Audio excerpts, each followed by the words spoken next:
One, two, three.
Welcome, ladies and gentlemen, live from the Daytona Ice Arena here for tonight's ACHA Division III matchup between the visiting Florida Atlantic University and the hometown Embry-Riddle Eagles. Nick Gimbel alongside Jordan Shepard here for tonight's matchup. And Jordan, this is quite a matchup that the Eagles have in front of them tonight. Yeah, Florida's FAU is ranked number 1 in all of ACHA D3, so they're coming in, 13-0-1. And that one is a tie. They have not lost all year, and we dropped to number 8 in the rankings, but still hanging in the top 10. And the progression of this program has been impressive. And I don't think rankings that when they're this high up matter that much. I think that it could be a 3-2 game either side. So we'll see how this goes, but I've got a pretty good feeling this is going to be a good hockey game.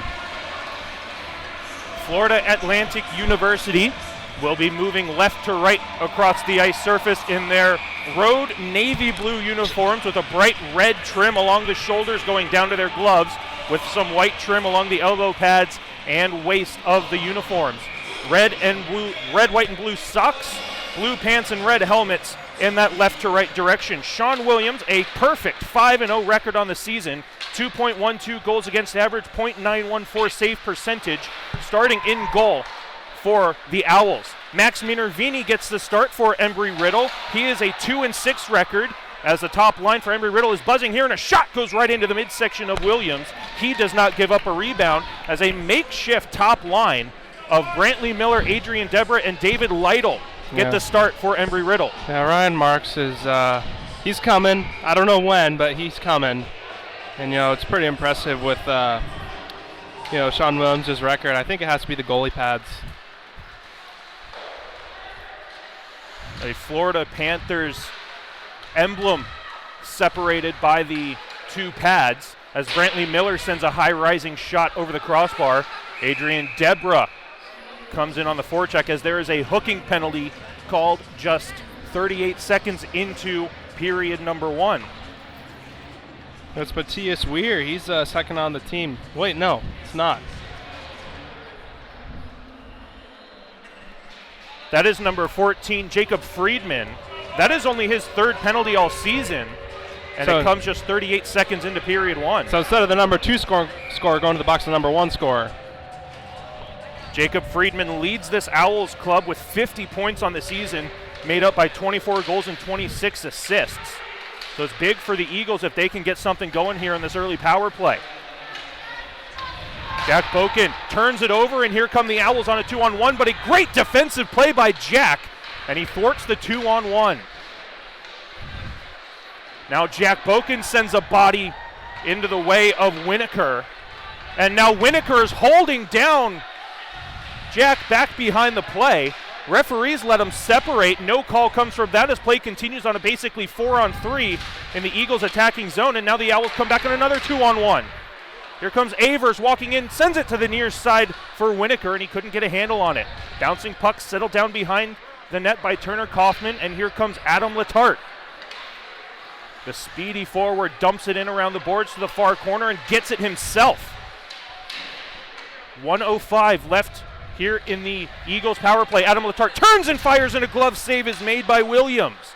Rebound careens to the far half wall for Kyle Usiak to pitchfork it down below the goal line for Noah Austin to give chase. Gets it back to Usiak. 50 seconds on the power play. It's turned over, and Florida with a chance to clear. They're going to skate it up to the blue line and send it all the way down. That was Jack Trathan who sent it out for the Owls. 40 seconds left on the Eagles power play. 2 minutes gone in period 1. Alex Fowler cycling it all the way up to the blue line for Wyatt Ebner. Ebner sends a shot that's deflected and eventually blocked, and a breakout pass is intercepted by Ebner, and at the neutral zone he'll dump it in on a delayed offsides that is not completely touched up yet. So the Owls will hold it on the near side corner and eventually send it all the way down the ice. Yeah, it wasn't a good power play, but I think it really started when Jack Boken tried to force that pass to Miller at the point, and then after that it was just kind of a chasing the puck kind of thing. Loose in the crease, and it's pitchforked out of play.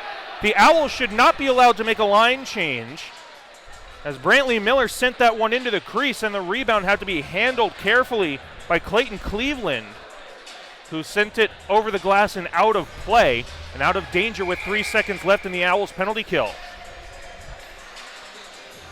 Yeah, I mean, that power play was, you win the face-off. Noah Austin does a good job in protecting the puck, and he's able to get it back to, Jack Boken at the point. But, I mean, it's kind of good deception by, FAU to have two guys going towards that center point man, Miller, but you got to be aware of where people are on the ice.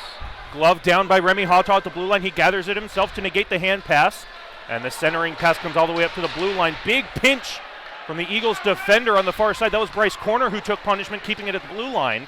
And eventually Florida comes down the right wing wall. Centering pass blocked away by David Lytle. He will leave it behind for Hataw, who rims it up the near boards. And Malcheski gave chase into the neutral zone. Now Hataw gains the center ice red line, sends it off of an Owl glove. And David Lytle gathers it on the forecheck on the near corner. 16:42 left in a scoreless first period. Davidson can't corral the breakout pass on the near boards. And Jack Boken, leading the team in assists with 11, skates it all the way into the attacking zone and gathers it below the goal line. Cycles down low for Lytle, a loose man in front in Callahan. Lytle couldn't find him before it was stripped away from him on the near corner. Two-a-side battle finds Jeremy Curson coming out with it. He's punished into the end boards, and it comes out to the blue line. Boken with a one-timer, deflected loose there, and it goes wide of the near post. Billy Callahan with a grade A chance, couldn't put it home. Now the Owls come out on a 2-on-2, and eventually a 4-on-2 back the other way as players tumbling end over end as Jeremy Curson couldn't get that stretch pass under control. Now Callahan off the far side half wall for Turner Kaufman, stick handling in a phone booth, and it comes out under possession for the Owls. Gerard in and out of the glove of Minervini. He will leave it for Kaufman. Shots now 4-1 in favor of Embry-Riddle. This is the start they wanted, aside from not scoring on the man advantage. But this kind of pressure against the number one team is exactly what Bob Joyce needed. And they've been playing simple hockey, just dump and chase. But the difference is FAU's physical, but they're not winning puck battles. Embry-Riddle is doing a good job of having good body positioning on the puck, and they're boxing guys out to get those pucks back to the point for shots. Billy Callahan had a good tip and a good chance on a rebound. Looks like we're going to get another penalty here. Zachary Steinmetz goes into the FAU penalty box. I'm not sure if they got Steinmetz for a late hit after the offsides was blown. I didn't see anything from up here that necessarily needed a penalty in the early parts of this game, but the Eagles are going to get their second chance at a power play here with 15:34 left in period one. And it's rimmed hard around the boards by Florida Atlantic, and it's kept in by Wyatt Ebner. He'll skate it all the way into the corner below the goal line. Migrates to the far corner and sends it up to the blue line for Ryan Knapp. He'll send a low shot that's blocked away.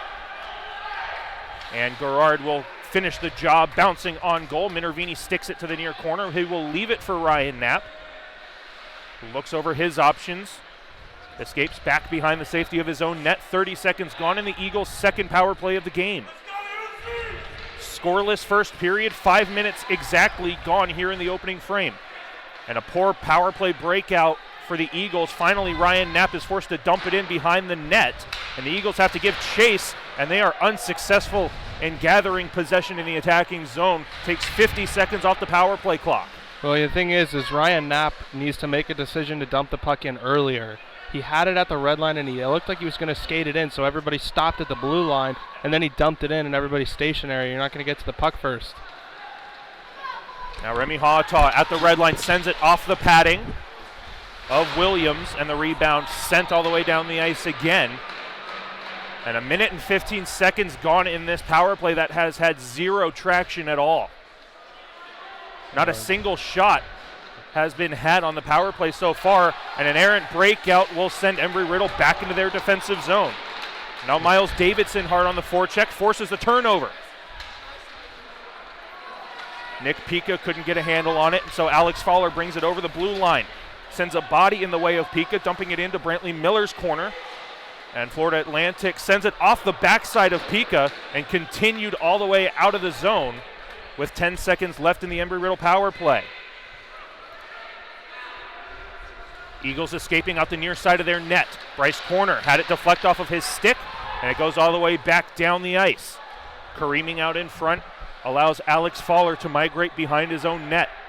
Embry-Riddle 0 for 2 on their power play chances so far. We're still in a scoreless first period. 13 minutes and 20 seconds left in period one. Saucer pass to the far side behind Fowler, and it comes back for a 2-on-1 for Florida.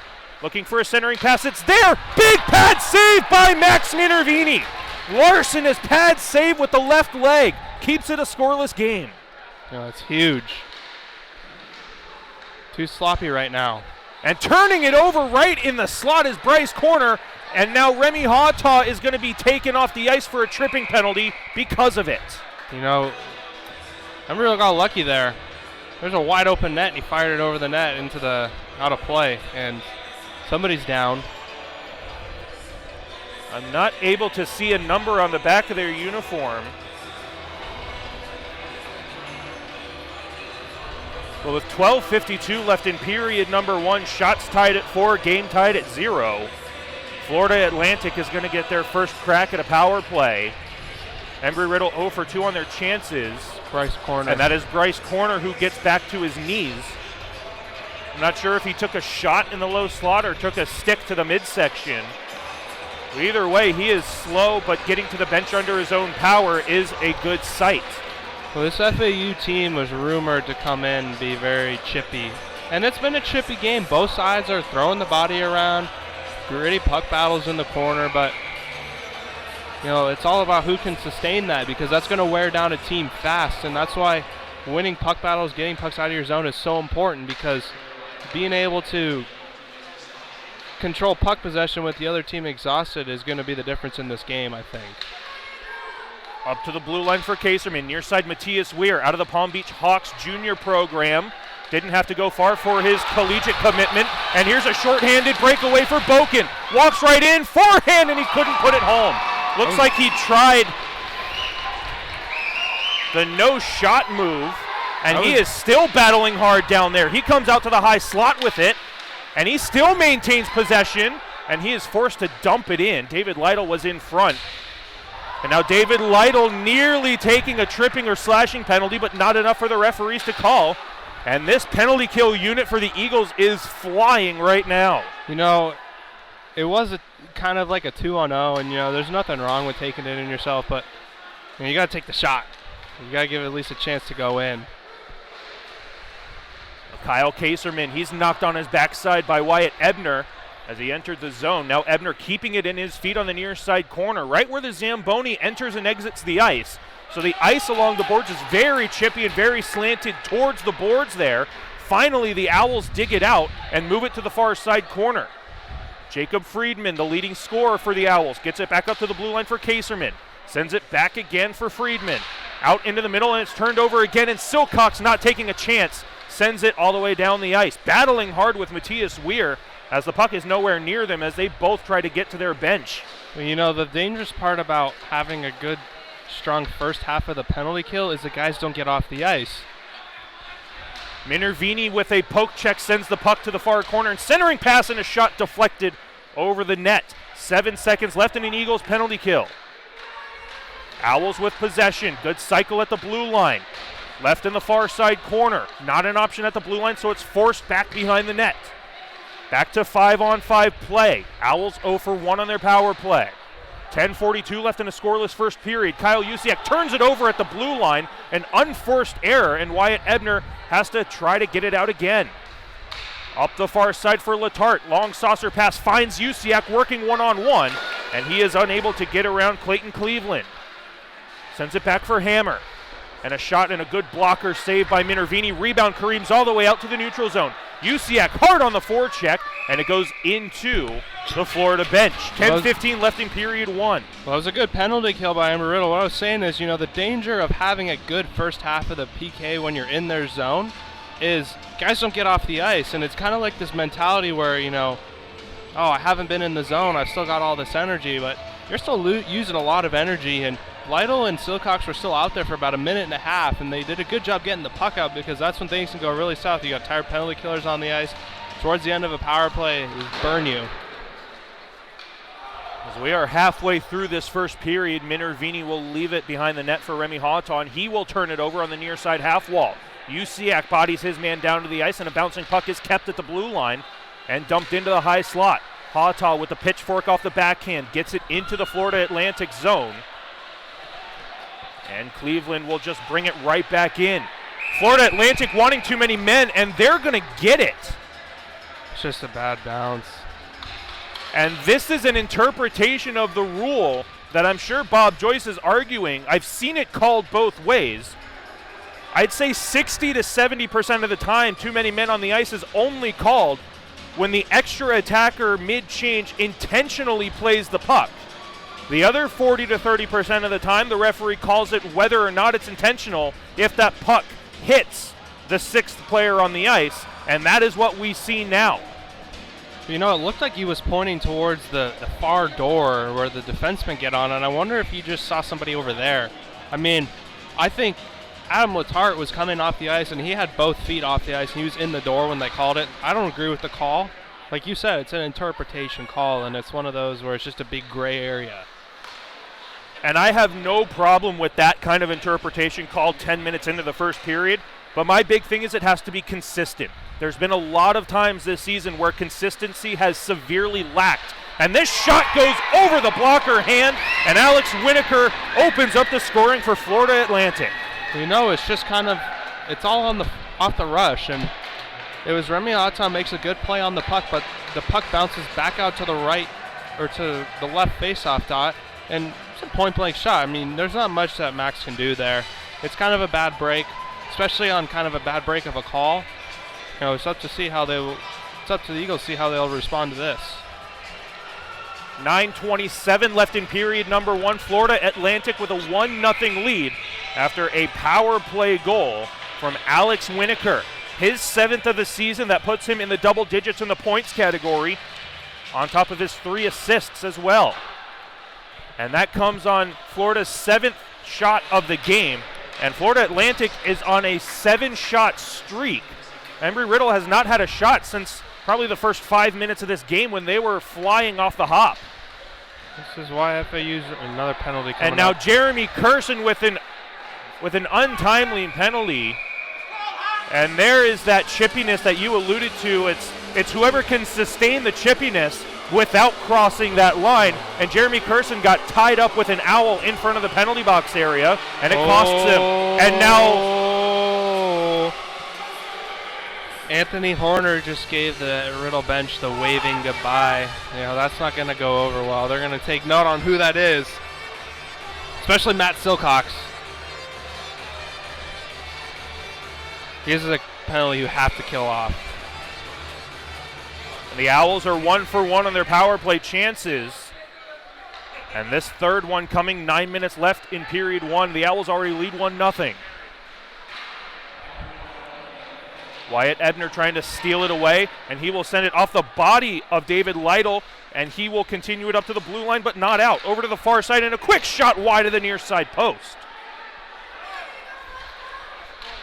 Now for Friedman in the near circle. He sends it off of his own man in front. Luckily, Alex Winokur is okay after taking that shot up high. Maybe even got him in the face mask. And this should be a delay of game penalty on the goaltender. Yeah, unless they say it tipped off the glass, but unless they're saying it deflected, either way, the Owls should not be allowed to make a line change, but I believe that's a delay of game penalty if the goaltender sends it out of the defensive zone without a deflection. It is a penalty, and I don't know. I mean, I thought I heard it like tip the glass, but I don't know. Not a lot of protesting coming from the Eagles bench, so I guess we're just going to let play continue, and a quick shot. Rebound is there in the crease, loose outdoor, and it's deflected away from Noah Austin, who couldn't pound it home. So it is still 70 seconds of Owls power play time. And Jack Boken's getting looked at on the bench by Harry, the trainer, right now. Centering pass comes all the way up to the blue line. Carney looking for a one-timer on the far side from Friedman, and it's deflected to the far corner. And the Eagles will presumably be without Jack Boken for the foreseeable future. And that is a huge playmaker gone for the Eagles. He leads the team in assists with 11. And Kareem's off the near half wall for Carney. Sends it all the way into the corner, skates it himself. Centering pass is right there. It's off the body of Minervini. Rebound to the far half wall. Back below the net. And a 1-on-2 battle has Bryce Corner have the puck stripped away from him. He is laying on the ice, keeping the puck in the near corner. Cycled back behind. The Owls are unable to get there, and it's rimmed up the boards and not out. Kept in by Davidson. And it's deflected out to the neutral zone, and the Eagles will make a 3-man line change. 4 seconds left on the Eagles' penalty kill, and the Owls will drop to 1 and 2 on their power play chances, and this one's intercepted. Here's Deborah and Lytle on a 2-on-1. Lytle leaves it for Deborah on the far side, and he fans on the shot, and the net is knocked off of its peg, I believe, may have been put back by Williams. And another 2-on-1 that the Eagles cannot capitalize on. Malcheski on the far corner tries to center it, and it's intercepted by Florida Atlantic. Sent through the air and gloved down by Hawtaw, sent to the far side. And because the Owls didn't touch it in the middle of a line change, that's why they are not guilty of too many men on that play. Kept in the neutral zone. And Hawtaw sends it off the backhand on a turnover to the neutral zone. And Lytle gets it back, entering the zone on the right wing. Cycles back into the corner. Taking punishment, leaving it for Deborah. Deborah working 1-on-2, gets help from Malcheski, who runs into Deborah, but they get it to Ebner anyways. Glove down by Deborah. That's a hand pass. And a hand pass will bring the face-off out to the neutral zone. Well, FAU is, I don't know how to put this. If Embry-Riddle is playing like a number 1 ranked team, or FAU is playing like a number 5 or 6 ranked team. I mean, it's a very even hockey game. And,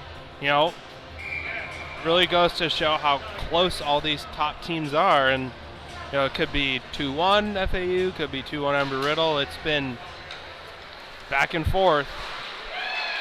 And a quick shot from Billy Callahan after he's clobbered into the half wall on the near side.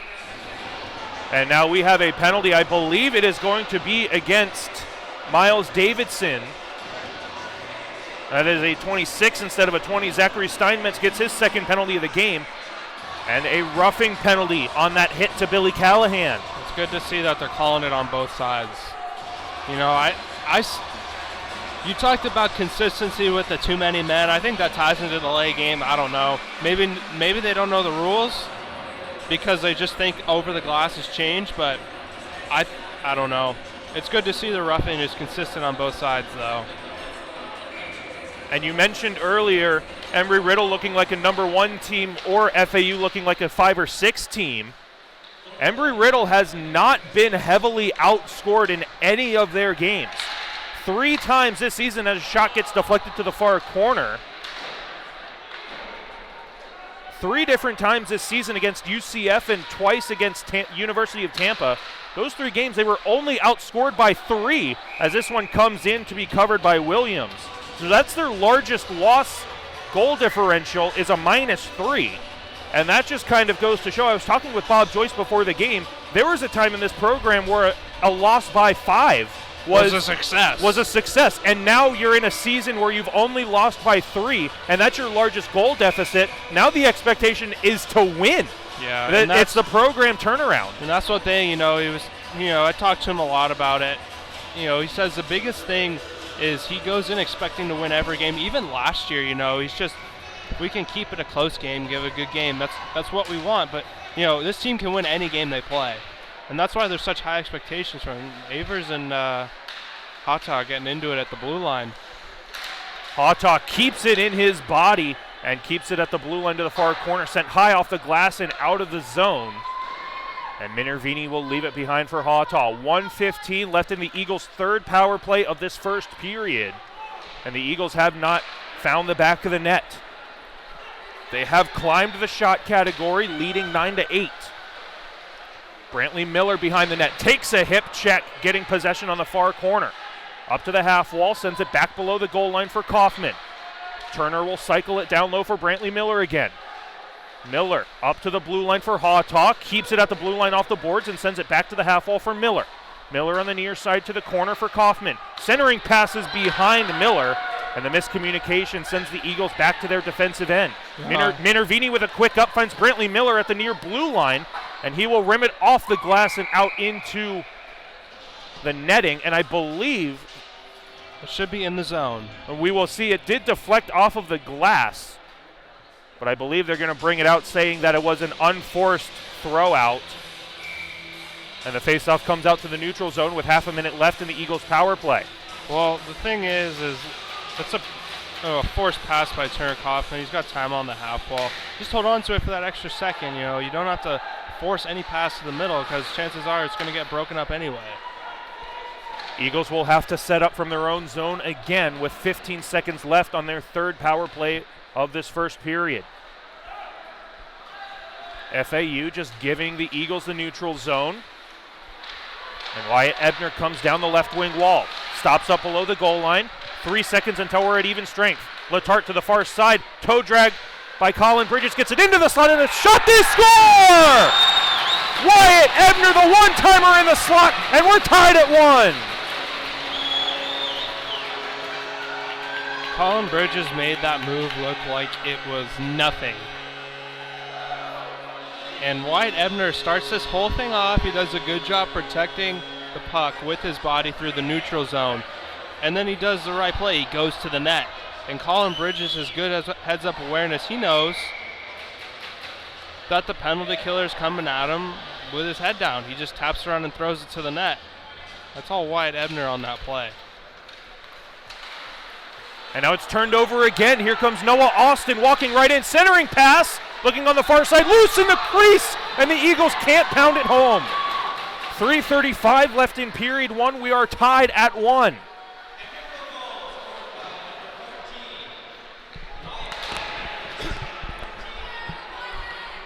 .323 left in period 1. Eagles working out of their own zone. In the feet of Kyle Usiak. He turns it over.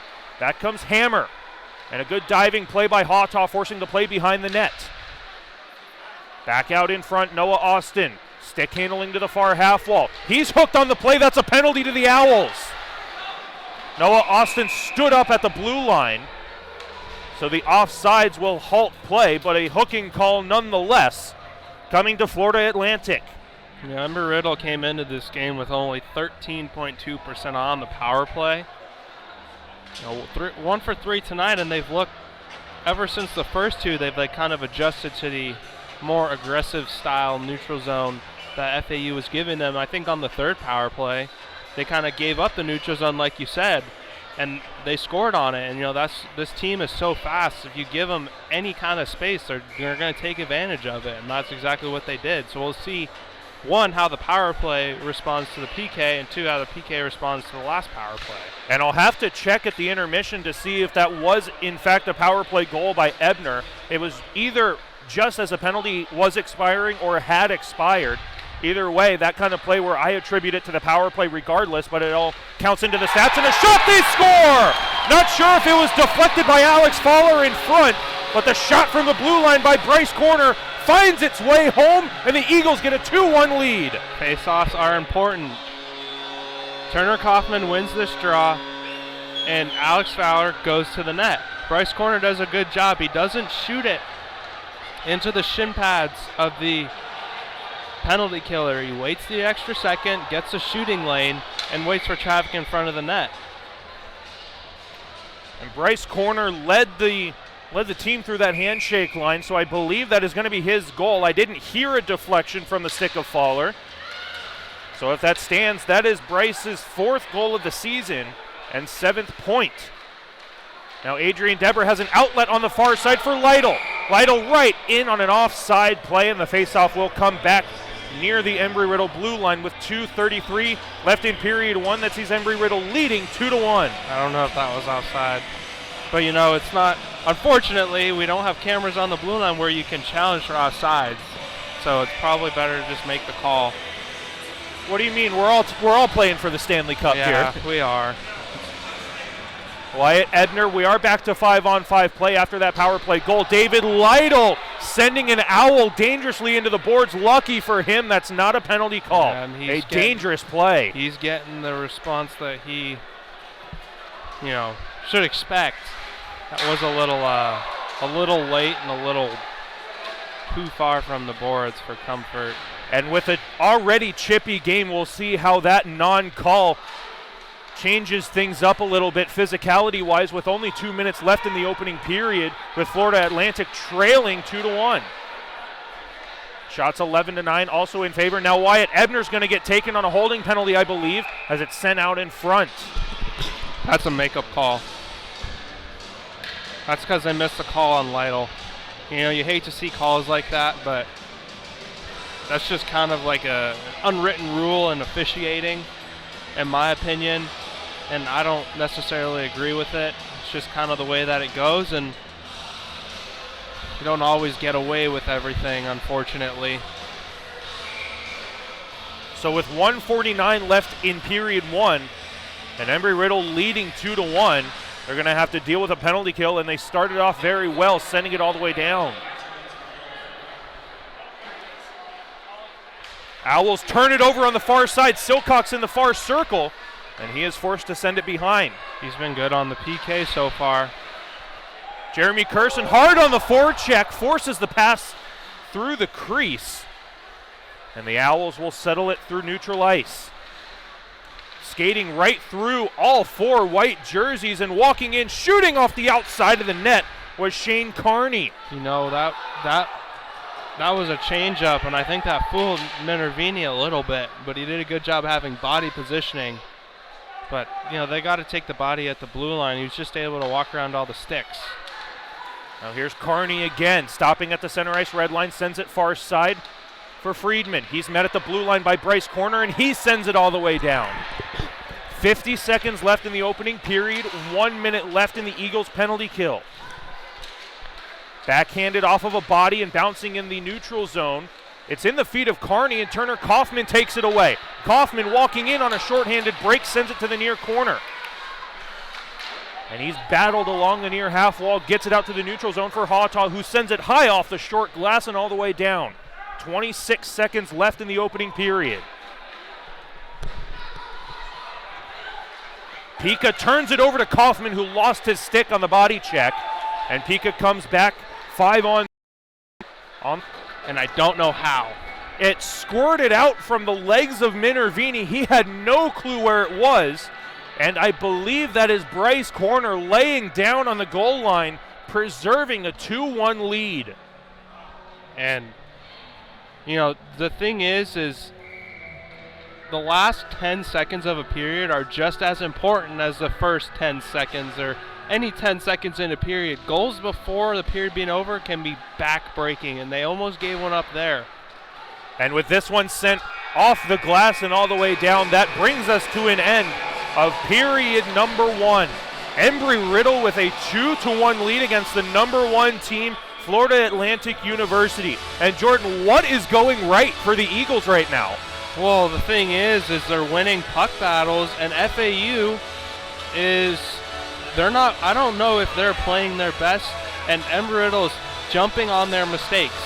And that's how you're going to win games against these good teams, is by jumping on their mistakes and making sure that you bury your chances. And that's the story of the game right now. It's an even game. And we will be back for the start of period number two here shortly on the Embry-Riddle Eagles Broadcast Network.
Welcome back, ladies and gentlemen, live from the Daytona Ice Arena here for the start of period number 2 between the visiting Florida Atlantic Owls and the hometown Embry-Riddle Eagles.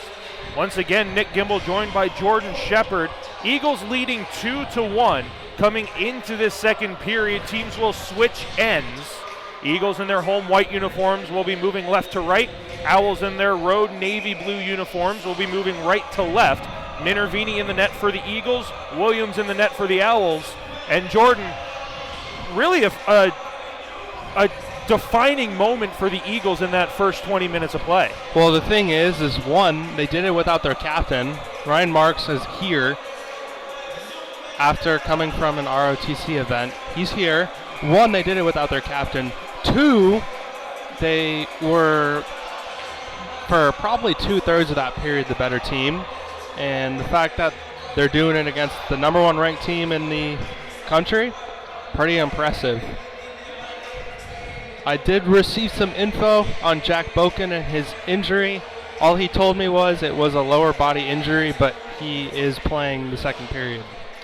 So he's just getting ready for the NHL. Bryce Corner and Remy Hawtaw out to start. Still 11 seconds of Eagles penalty kill time. And we will redo the faceoff at center ice. And Ryan Marks and Alex Fowler. That's what we're used to seeing now. We'll see how the game changes. Marks will win that second faceoff, and Bryce Corner will send it through the air all the way down, and that will do it for the remaining 11 seconds of the Owls' 4th power play of the game. They are 1 for 4, as are the Eagles. So both teams 1 for 4 on power play chances. As Wyatt Ebner's goal back in the first period, the Eagles' first goal was not credited as a power play goal. Time had just expired as a long shot from Cleveland came into the glove hand of Minervini. I was talking to Wyatt Ebner in the intermission, and I asked him what it was like when he scored, and he said, that never happens. So it felt really good for him to get one, and I'm happy for him. He's a really solid defenseman on the back end, and he's got some skill. And, he's a really good defensive defenseman, but he can join the play when he needs to. And that was Wyatt Ebner's first goal of the season back in period number 1, as Ryan Marks lost it in the high slot. And a bad pinch from Hawtaw. Here's a 3-on-1 for the Owls. On the far side, saucer pass comes in. Another pad save by Minervini, and he has the rebound. That was a good pass. And I don't know who it was for FAU that was coming through the slot, but, I think everything was just going too fast. By the time that he actually had possession of the puck on his stick, he's already on top of Minervini in the crease, and he's got nothing to shoot at. So, good job on Max to recognize that he doesn't have the puck, take away the angle quickly. 50 seconds gone in period 2. Eagles lead 2-1. We are back to 5-on-5 play.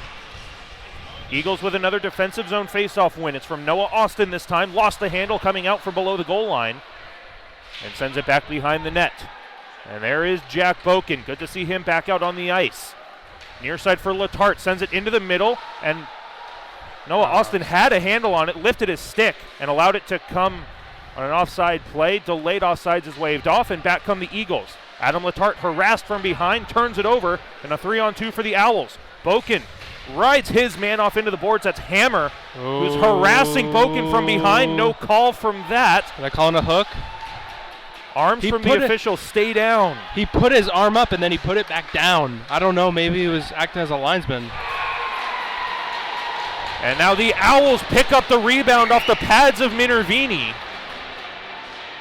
And I believe that's Miles Davidson who gets on the scoreboard for the Owls to tie it up. And Jack Boken just took a penalty on the play, I think, after.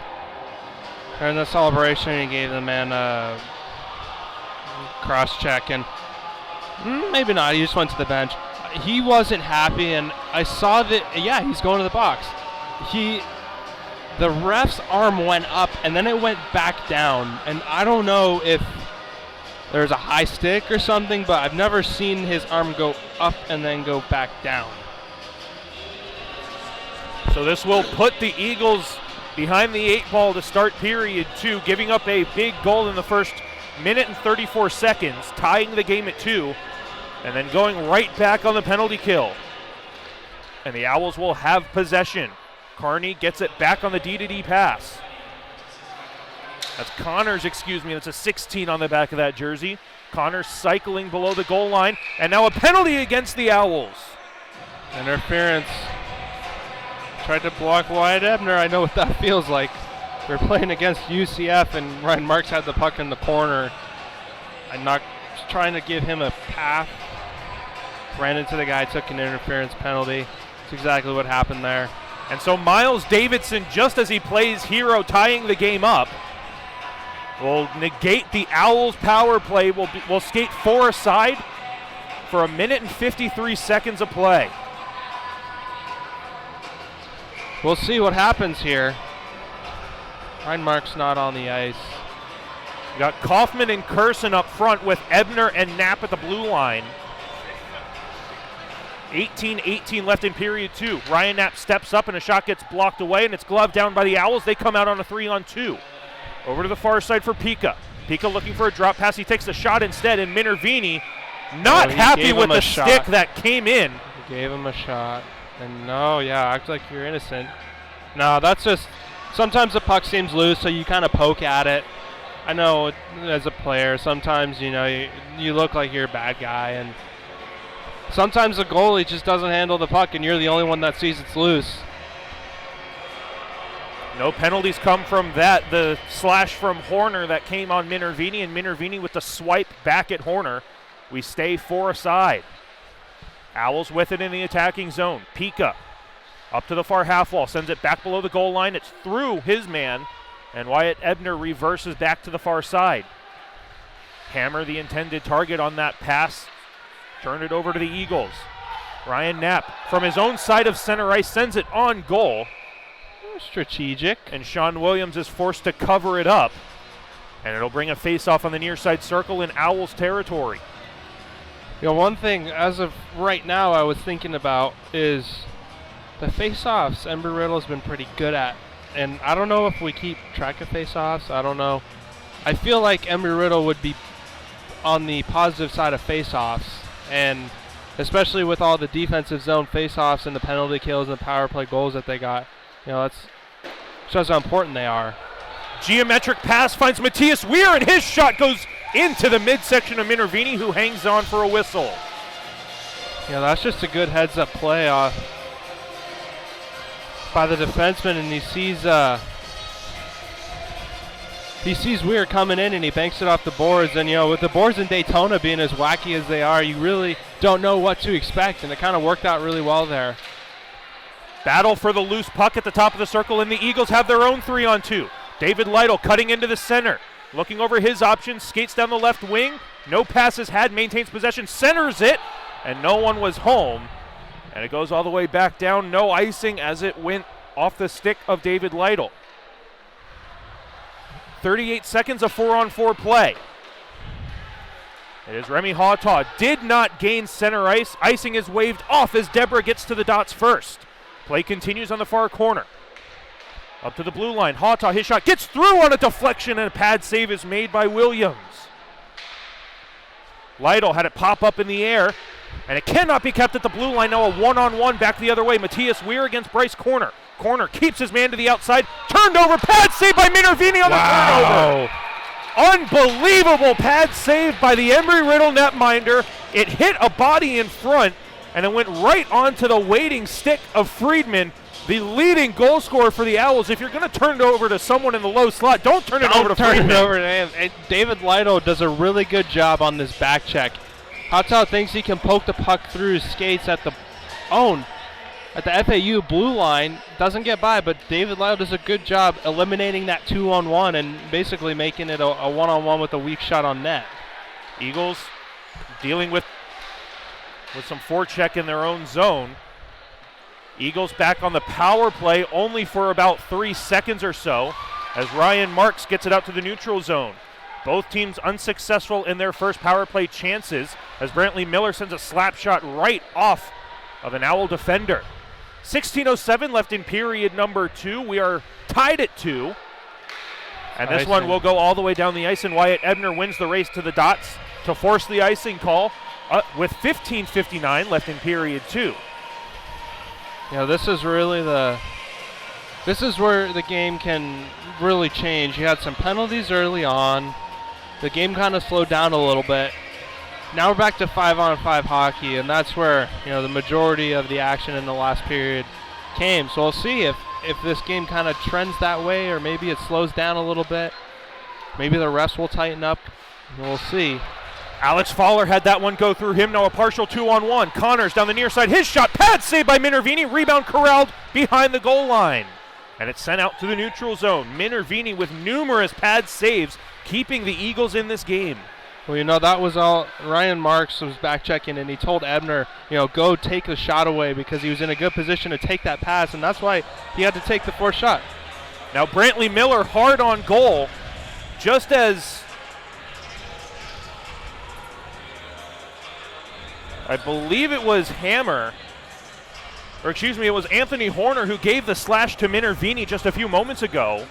The referees let that go, and Brantley Miller giving one to Sean Williams as a retaliation, also not called. There's the consistency you see, but that chippiness that you alluded to earlier. Sounds like goalies are fair game. We'll see how far the refs let him go. But we'll see how long the defenders let it go. Yeah. The Owls win a defensive zone draw, and it's deflected off a glove of Bryce Corner and out into the netting. And the faceoff will migrate to neutral ice. 15:29 left in period 2. Shots 21-14 in favor of Florida Atlantic.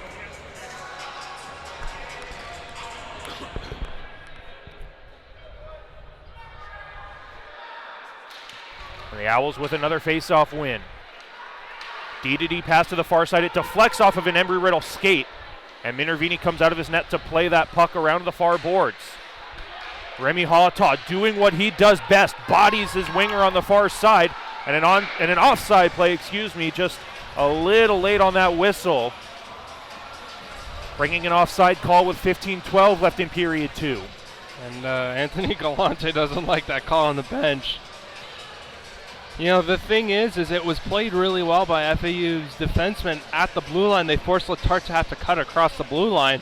When you have two other guys coming with you, by the time that they see that Letarte has to cut across the blue line, they're already offside, and that's exactly what happens.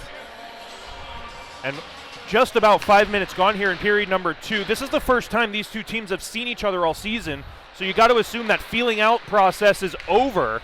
You're going to start seeing a lot more speed as Pika brings it into the attacking zone. It's going to be a lot less feeling out and a lot more foot on the gas attack for both of these teams here in the latter part of this game. And you've got another meeting here between these two teams tomorrow at 4:30. And these are the last two games of this fall semester for Embry-Riddle. So leave it all out on the take before Christmas break. As Bryce Corner gathers that loose puck on the far side, gains the red line, and dumps it in around the boards to the near side. 14.5 left in period 2. Bodies colliding in the near side corner. Loose puck in the near circle is sent off the end boards for Jack Trafin to handle. And it pops up in the air, does not hit the ceiling, and so Boken is successful in keeping the attacking zone. Now Hammer wanting the stretch pass. He's not going to get it up the near side boards. He is still waiting back behind the Eagles' defense on the near red line, and it's deflected into Eagle territory for Colin Bridges to settle it down. That's icing. Jeremy Kersen couldn't get a stick on it, so icing will be called against the Eagles with 13:56 left in period 2.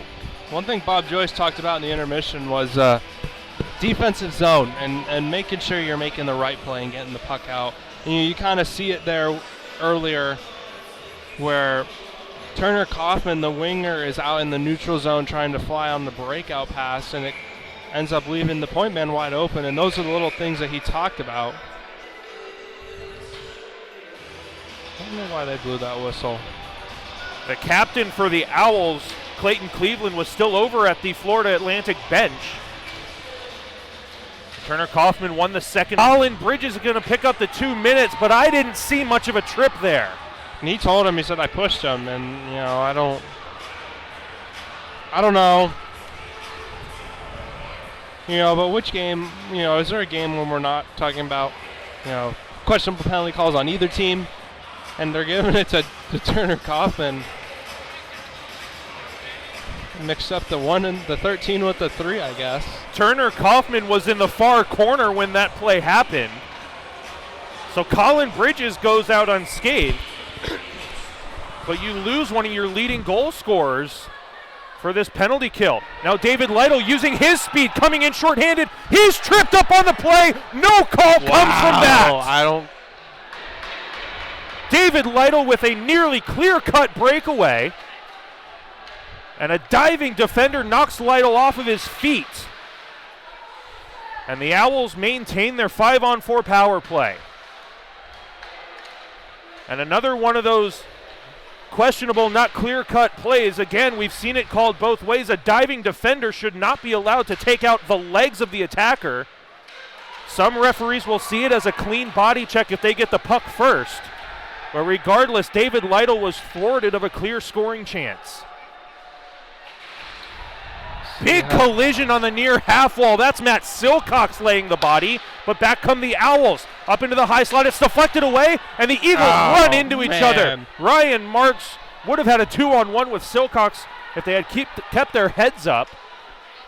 But the Eagles have been successful in killing off 60 seconds of this power play. And now Ryan Marks comes back. His pocket's picked from behind. And big penalty kill for the Eagles here. Ryan Marks stick handling in another tight area on the near half wall. Gets the crowd going with 37 seconds left on the Owls power play. It's one way to juice up the boys on the bench. Friedman to the far side. Owls set up the power play. A one-timer goes wide of the near post. Friedman again at the blue line. Sends it to the far side for Pika. Pika sends it near side in a shot. Blocker saved by Minervini. He had that top left corner open, and Max just took it away at the last second. That was a really good shot. Matthias Weir looking for his 24th goal of the season. And it was there, and Minervini just snatched it away from him. 16 seconds left on the Eagles penalty kill. 12:02 left in a tied second period. Another defensive zone faceoff win for the Eagles, and they send it all the way down. Kyle Jusiak wins the race to the puck. Tremendous speed from the veteran. And unfortunately, the Owls will maintain it, and it's deflected out of midair and loose in the neutral zone. Back to 5-on-5 play. Davidson had it stripped away from him, and Pika turns right into the body of Jusiak, and the Eagles get it out to the neutral zone. Now Noah Austin comes into the attacking end.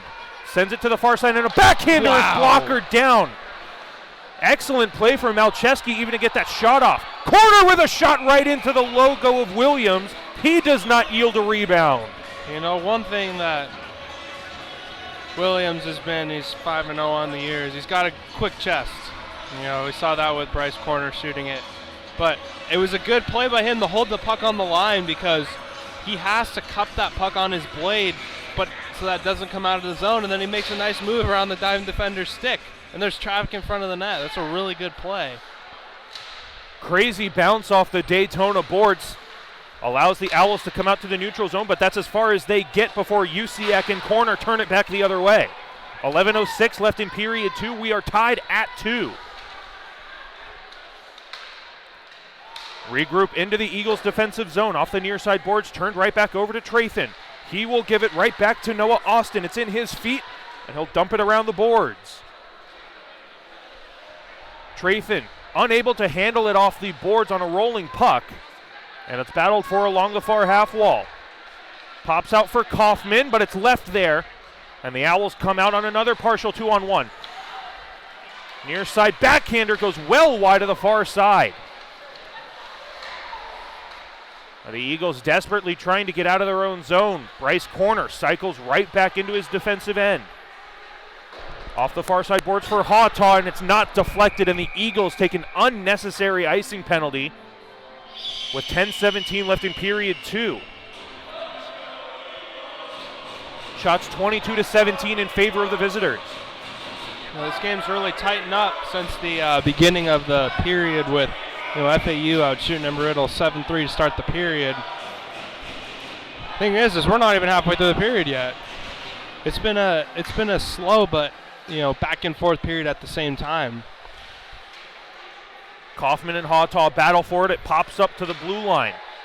Shot gets through, and a pad save had to be made by Minervini, and the rebound comes back up for Raymer to send it into the near corner for Bryce Corner. He'll send it after a deflection from Jeremy Curson, and the Eagles get it to the center ice red line, and Kaufman brings it into the attacking zone before his pocket is picked. Kaufman gets it back on a turnover. He'll take a long shot that's deflected to the far corner with 9:43 left in period 2. Up to the far half wall. Jeremy Curson battling to keep it alive, can't do so. And Billy Callahan throws a body, allowing Hawtaw to maintain to the near side for Bryce Corner. Off of Corner's backhand, and the pane of glass has popped out right here at the blue line. Wow. And it wouldn't be a game here at the Daytona Ice Arena if a pane of glass didn't pop out. And luckily it's just a pane of glass here on the near side, a short one that should be very easily put back in its stanchions. Good job by Andrew Caputo and Daniel Sakal to be right on it. But you're right, though. You can't have a game in Daytona without the glass popping out at least once. I think that's a record, though, that long without a pane of glass popping out, halfway through the second period. Well, there was one game 2 or 3 weeks ago where we didn't have a pane of glass pop out. We had a pane of glass shattered. A slap shot absolutely demolished a pane of glass down here in the near side corner. And it took a good 45 minutes to get it figured out. But all it took was about 10 seconds or so to get that pane of glass back in its stanchions, and we're back ready to get underway for a face-off here in the near side circle. 9:25 left in a tied second period, 2-2. Eagles battle for the face-off win. Ryan Marks centering pass for Fowler, comes up to the blue line, and a shot from Boken is fanned on, and the rebound is blocked away. Alex Fowler was right in the crosshairs of that one-timer from Boken, and it comes right back in. Big save by Minervini on the one-timer. And a big collision here in the near circle. The physicality is picking up. And it has been good, clean physicality so far. As a tie-up on the near side, allows Jack Boken to scream through center ice. Brings it into the near corner. Centering pass looking for Miller. He fanned on it. And so the Owls will get it out to the neutral zone. Colin Bridges sends a bouncer on goal, and Williams sends it to the far half wall. Thrown high off the glass all the way down, and it will have the legs for an icing call. And we'll see if the referees get the right players out for the Owls after this icing call. Brantley Miller was helping him out. He's pointing to a guy on the bench. But, Jack Boken whipping on that one-timer, I almost feel like it was better that he didn't get the shot off, because Alex Fowler was laying on his stomach right in the shot line, and I feel like it was going to be that one time where you don't get the puck off the ice and you drill your own guy right in the midsection.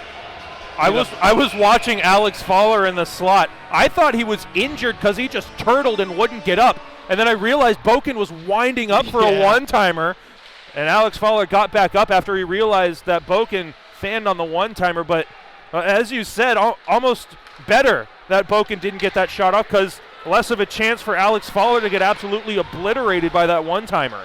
Yeah, I know what it feels like to get hit with a hard one-timer. I was in front of the net, and I turned to try to look for the rebound, and hit me on the back of the leg. Look at Matt Silcox battling 1-on-3, finally gets help from Lytle, and Silcox comes out with possession. He will send it to the far side, now turns it over. There's too many men. There's 7 guys on the ice. Right now, 1, 2, 3, 4, 5, 6, 7 players and a goalie out on the ice. Clear cut, too many men on the ice penalty against the Owls. And they still couldn't get the puck from Silcox. Good play. That's the hardest I've seen Matt Silcox battle for anything all season long. Got help from David Lytle, got possession back. And luckily for that too many men on the ice penalty, because that was a terrible pass through center ice, turned over. But you know what? That might have been why, is because they had 7 guys on the ice. They can put 2 guys in that spot. So fair enough. I think that Matt Silcox this year has elevated his game compared to last year. One in the battle level, but in the discipline level as well. I think he's a little bit better controlling himself in front of the net. One thing he would always tell our trainer Harry on the bench is, I can't go out there, so I'm going to get a penalty. But he's been a very good player for the team this year. Eagles on the power play. It's loose on the far side and taken around the boards, kept alive by Hawtaw. Into the corner for Letarte. Cycles away from pressure, gets it below the goal line. Stops behind the net. Goes back to the far side. Saucer pass gets deflected to the near corner. Bryce Corner pinching in from the blue line, gets help from Usiak. It's kept along the boards in the near corner, pops out. Hawtaw was open at the blue line, and Bryce Corner keeps it down on the near side below the goal line. Centering pass for Letarte, it's in his feet, and a one-timer on the far side, and it's loose there in the crease, finally covered up by Williams. 7:05 left in period 2, 1:16 left in Eagles power play time. I think one thing Bob Joyce is going to work on next practice is slap shots. The last two have been whiffed on. You know, that's one of the things he'll probably say in the intermission as a lighthearted comment. You know, good job on that power play, just kind of making sure, the puck was kept to the outside, but they're winning those puck battles in the corner, and that's going to wear the penalty killers down. And if you can get that puck out of the corner and get it to the point and get guys to the net, you're going to be the first one there. One-timer on the far side, they score! Jack Boken off the ice and on the board. He was injured in the first period, comes back to give the Eagles the go-ahead goal. You know, I said it earlier in the game, face-offs, and, that's just another face-off win that leads to a goal. It's the second one, and, Jack can shoot the puck. And, there was really a lot of net front presence on that play that, doesn't allow Williams to even see that puck. That's how you draw it up. That was basically everything that they had to do. And I think Jack Boken can take a leave of absence on that slap shot practice that you were alluding to earlier. Yeah. That was a rocket from the far blue line, a one-timer from Turner Kaufman. Gives the Eagles a 3-2 lead. 6:45 left in period 2, but the Owls are not going to roll over and die. Davidson with a centering pass that goes to no one, and Brantley Miller gets it out to the neutral zone. Turned over to Ryan Marks. He's got a partial 2-on-1. Marks with a shot, gets deflected to the near side. Centering pass off the stick of Williams, and it comes up to the blue line for Kaufman again. Turner with a shot, does not get through. It was blocked in front, and a delayed offsides will be negated as the puck came out to the neutral zone anyways. Jack Boken, good stick moves, getting it to the neutral zone. And he will skate right down the left wing. Takes a hip, getting it into the far side corner. And it's rimmed around the glass. Deborah can't keep it, but Kaufman can. Gets it back to Deborah, taking a hip check, sending his man down to the ice. Now Brantley Miller rims it around the boards to the near side. David Lytle sends it down low, but no one is there. And the Owls get it out to the blue line and out to the neutral zone. Back for Davidson, sends it to the far side. Pika with a couple of stick moves, but lost the handle on it. Back to Davidson, a shot that goes wide of the near blocker. Bryce Corner, good patience, not forcing that up the wall, and finds a wide open Adrian Deborah. 5:30 left in period 2. Deborah's shot is stymied around the boards to the far corner. Bryce Corner up to the blue line for Hawtaw. Shot was a weak one. And back come the Owls on a 2-on-2. It's Pika over the blue line. Takes a shot in and out of the glove of Minervini. Wow. Uh-oh. And we got Matt Silcox on the far side. With Pika. And somebody dropped their stick. I think Pika dropped his stick, and looks like he's going to the box. He's going to take both of them. And I'm not unhappy with that call. Either let them both go or take them both. Either way, they both did something wrong. And it'll bring the on-ice advantage down to 4-on-4. 5:11 left in period 2. Let them use their speed. Embry-Riddle's got they've got some of their fastest guys out there. They got Adam Letarte, Noah Austin up front, and those are some of the faster guys. Centering pass was a dangerous one that found Ryan Knapp on the far half wall to skate it out for the Eagles. Tape-to-tape pass for Noah Austin, has Letarte going to the net. Austin looking for a centering play, can't find it, so he hangs on to it. Stops up on the near corner. 4:51 left in period 2. Letarte taken down, leaves it for Austin. He broke his stick. And it's loose on the near side. That was Joshua Raymer who broke his stick behind the net, trying to tie up Adam Letarte. And the whistle will allow the Owls defender to get a fresh twig. And something that you and I have talked about all season, all night, the consistency from the officials. And now with these two players serving coincidental minors, both teams have exactly the same amount of penalties, a total of 7. The Eagles are 2 for 7. The Owls are 1 for 7 on their power play chances. 2 for 6 and 1 for 6. This being the 7th penalty for both teams. So the referees are calling a very even and tight game. Some things missed, some things gone uncalled, some things that should not have been called. But either way, both teams with the same amount of power play chances. You can't chalk up this loss to whichever team just because of the officiating. No, and I mean, even at one of Embry-Riddle's power plays was 3 seconds long. I mean, unfortunately, that goes down as not scoring on power play, but there's really not much you can do on that. Now the Owls on a 2-on-2, a diving play by Matthias Weir. He's unable to reach that puck, so Ryan Knapp sends it around the glass, up to the top of the circles. Everyone's left it there. The Owls wanted a penalty for something. I didn't see what they were calling about. Either way, the officials didn't see it either. UCX sends it to the far side corner, battles hard for possession, gets help from Kaufman.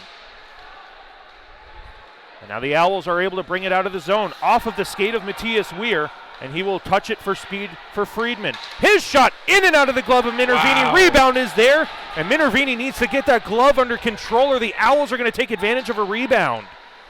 He's making the first save, but that rebound is a dangerous one to give up off of his glove hand. He's usually pretty good with his glove too, you know. Might just be a feel thing. I mean, the puck's going into his glove. Maybe he's closing it too late, but not the norm, that's for sure. Friedman again on the near circle. Walks around Ebner, but Ebner takes the body, allows the puck to roll right into the midsection of Minervini, who has no problem gathering up the loose change. And we're back to full and even strength, 5-on-5. 3 minutes and 10 seconds left in period 2. Eagles lead by a score of 3-2. Bob Joyce just putting the top line out there. You know, I was talking to him earlier in the week, and he says, you know, one thing he might try to do is run lines 1, 2, 3 and go back to 1 and kind of throw off that line. There's the glove. There's that glove hand of Max Minervini that we are accustomed to. A split glove hand save. And we'll have a face-off right back here in the near side circle. You know, he wanted to try, in a way, line match, but he kind of just wanted different matchups for the first line against the fourth line of FAU, and, you know, it looks like he might be trying that here. Ryan Marks lost the handle at the blue line, so Alex Fowler retreats to his own near side corner, cycles up the near side for Bryce Corner, and he will send it through the air. And the FAU defender was right next to that puck, and they will wave that icing down because of it. Alex Fowler lost the handle trying to stutter step behind the net, and the Owls cannot clear the zone. Bryce Corner sends it into the body of Ryan Marks, who lost sight of it. And now the Owls will send it out through the air, and it's gloved down by Hawtaw, sent back to the far side. 2 minutes and 20 seconds left in period 2. David Lytle pinches in to keep it on the near circle. Uses his body as a shield, keeps possession.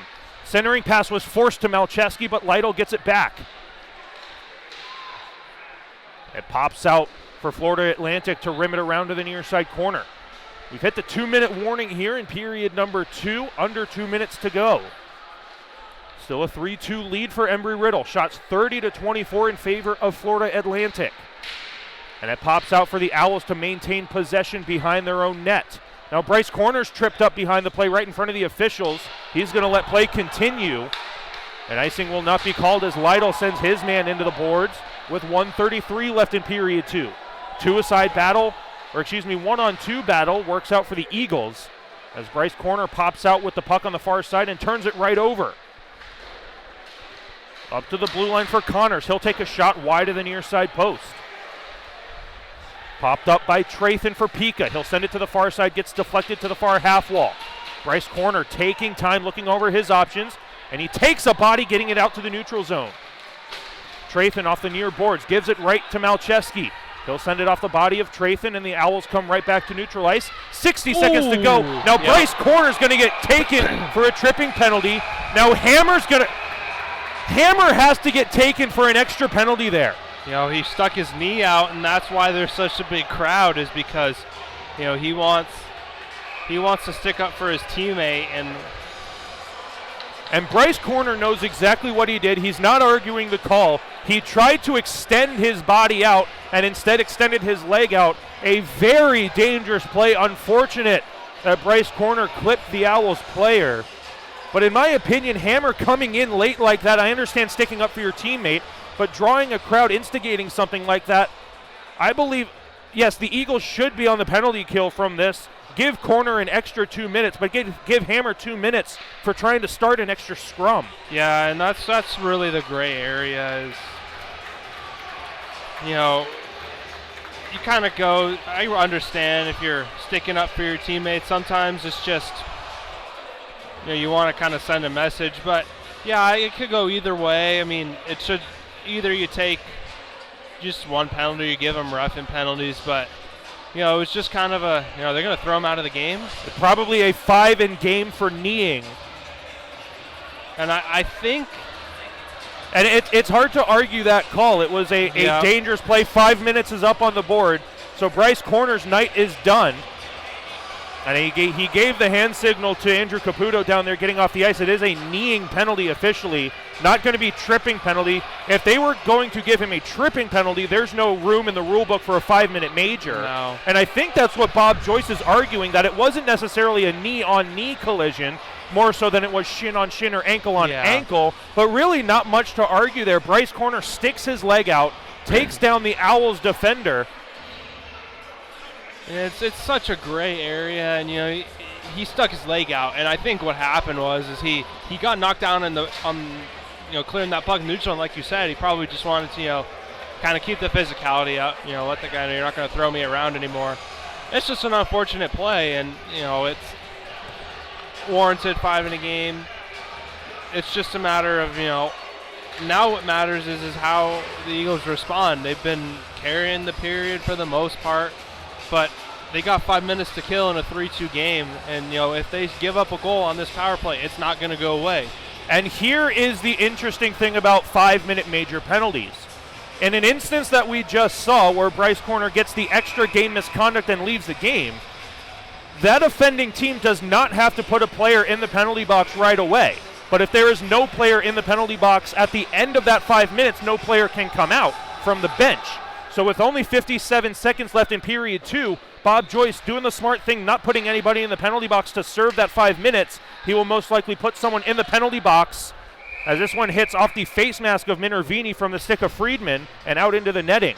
Yeah. Bob Joyce will most likely put a player in the penalty box at the start of the third period, but right now, with no fear of that 5-minute penalty running out before the period, no need to put anyone in the penalty box. Yeah, you know, I actually didn't know that. That's a pretty interesting rule, and yeah, it is a smart play. You know, it's up to them to riddle penalty kill to do their work. You know, they come into this game 88.7% on the PK. You know, they're going to have to show it here. This will bleed the clock down to 36.3 seconds left in period 2. Eagles lead by a score of 3-2. Scoring in this second period is tied at 1. We came into the second period with the Eagles leading 2-1. Matthias Weir taken down on the play by Bridges. Owls with possession and shot stymied, and a pad save by Minervini. And the Eagles cannot clear the zone. Near side for Weir. Lots of time left on the clock. 20 seconds left. Owls back behind the net for Kaiserman. Kaiserman near side for Weir. Can't take the shot. Now he takes it. Saved by Minervini. Rebound settled by Kaufman, but not out. Friedman, and now a breakaway partially for Ryan Marks, but it was too far away from him, and that will finish out period number 2. And one of the most complete games we've seen, at least the most complete 40 minutes of play we've seen from the Eagles throughout the season. You know, Ryan Marks saves the goal on this penalty kill by getting his stick in the shooting lane, and then he almost goes down and scores the goal himself. And that, you know, they played the first period without him there, but it's definitely hard to not notice him when he's here because he's such a dynamic, game-changing player. And yeah, Bob Joyce is talking to the refs. I don't know. I'll find out what he told him, but I don't think he agrees with that call on Bryce Corner. And with the Eagles leading by a score of 3-2 to the number 1 team in the country, Oh, They're gonna Anthony have. Galante's getting into it too with the refs. You got to be careful. You got to want to have all your coaching staff in his. You're already down Bryce Corner, and yeah, it was an easy 57 seconds of penalty kill time at the end of the second period. But now you've got 4 minutes. And they got to try to preserve a 1-goal lead. And that's going to be the most important thing, is how they come out of the locker room. So. And we will be back for the start of period number 3 here shortly on the Embry-Riddle Eagles Broadcast Network.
Welcome back, ladies and gentlemen, live for period number 3 between FAU and Embry-Riddle here from the Daytona Ice Arena. Nick Gimbel alongside Jordan Shepard here for the start of the third and final frame.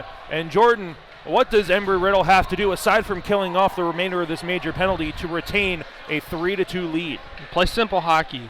You know, they got here by playing simple hockey, and if they change anything that they did, you know, it could definitely backfire on them. You got to keep doing what got you here, and that's just playing simple hockey, not trying to overdo anything, getting pucks deep on the forecheck, and you know that's what Bob Joyce said in the intermission. And you know, we found out what he wasn't too happy about with the penalty. He said that the official told him that Bryce stuck his knee out, and he said that he thought he stuck his leg out. It should have just been a tripping penalty.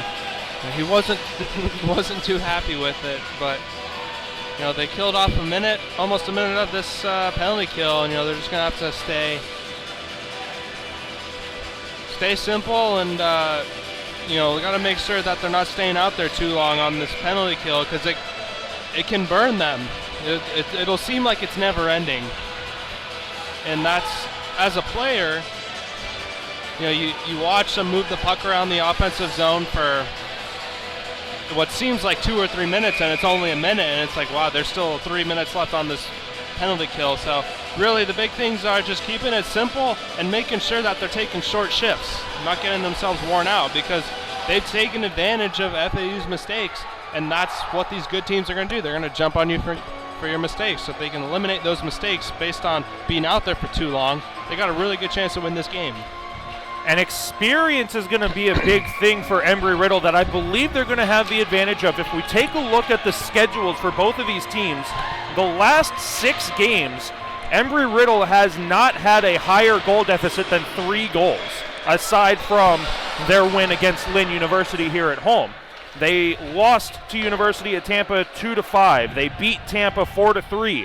They beat Coastal Carolina 7-5, lost in overtime 2-3, and lost 3-0 to University of Tampa. All close games as a 2-on-1 comes right into the midsection of Minervini. But when we look at Florida Atlantic, they completely obliterated Florida State 17-5 and 11-5. Absolutely no contest there. Then they tied Georgia Tech 4-4, but before that, their only other closer games were Kennesaw State and Auburn, 3-1 and 2-1, and then all the way back in their first game of the season, a 7-6 overtime win. And only 3 or 4 games that have been tight for Florida Atlantic, so they haven't been in this one-goal situation too much this season, whereas every single time Embry-Riddle's on the ice, it seems, they're in this close game. So Embry-Riddle knows how to go about this type of scenario. And not only that, but they blew out, you know, the Miami Hurricanes 10-0 and 11-1. You know, another team in this SCHC. So, you know, they're number 1 for a reason. Freeman with a slap shot that gets deflected over the net. Florida Atlantic working now with 3.5 minutes of major power play time, and a shot on the near side saved by Minervini, and now a breakaway for Ryan Marks, shorthanded if he can hurry. Marks down the left wing, stops up in the slot, lost the handle on it. And he will get back in defensive posture with help from Alex Fowler. Now a 3-on-1 is thwarted by Jack Boken. Crowd's getting into it now. And almost every single Eagles player coming out of the dressing room looked to the crowd and asked for that inspiration. And now a shot on the far side, saved by Minervini. 2:49 left in Eagles' major penalty kill time. And just as I said at the end of period number 2, when that 5-minute major started, there was no need for Bob Joyce to put a player in the penalty box at the start of that 5-minute major because the rules dictate that. Now we have Ryan Knapp, that's Malcheski, who is in the penalty box ready to come out onto the ice at the end of that 5-minute major penalty, as this one's thrown into the netting and out of play. 18:40 left in period number 3. Eagles lead 3-2. They still have 2 minutes and 45 seconds of 5-minute major penalty kill time to deal with. David Lytle lost the faceoff, and the Owls set up on a 5-on-4 power play. Cleveland lost it at the blue line, maintains possession, but Letarte steals it away and gets it to the neutral zone. And I talked with members of the coaching staff for the Owls at the beginning of this game, and I flat out asked their coaching staff, what has made you guys so successful throughout the season? And credit where credit is due, they have the ability to say this. He replied with, it's pure skill. The skill and the grit is there, and that's pretty much the only answer he would give me, as Pika had this one poke checked away from him. But what we're seeing here is when skill doesn't work hard, working hard will beat skill. Exactly, and that's what we've seen tonight is, simple hockey, winning those battles in the corners and just getting pucks to the net. I mean, that's how really all the goals have been scored in this game. It's not by, toe drag on a breakaway or a nice saucer pass to him. It's just shots to the net with traffic. Centering pass blocked away by Minervini, and Letarte takes the skating lane and dumps it out of the zone. 1.5 left in Eagles penalty kill time on a huge transition game here for Florida Atlantic. It looked like it was going to be a big transition, but they got caught up in a line change. And now Friedman sends it to the far side. Nearly too many men on the ice against the Owls. Play continues as Turner Kaufman turns it over at the blue line.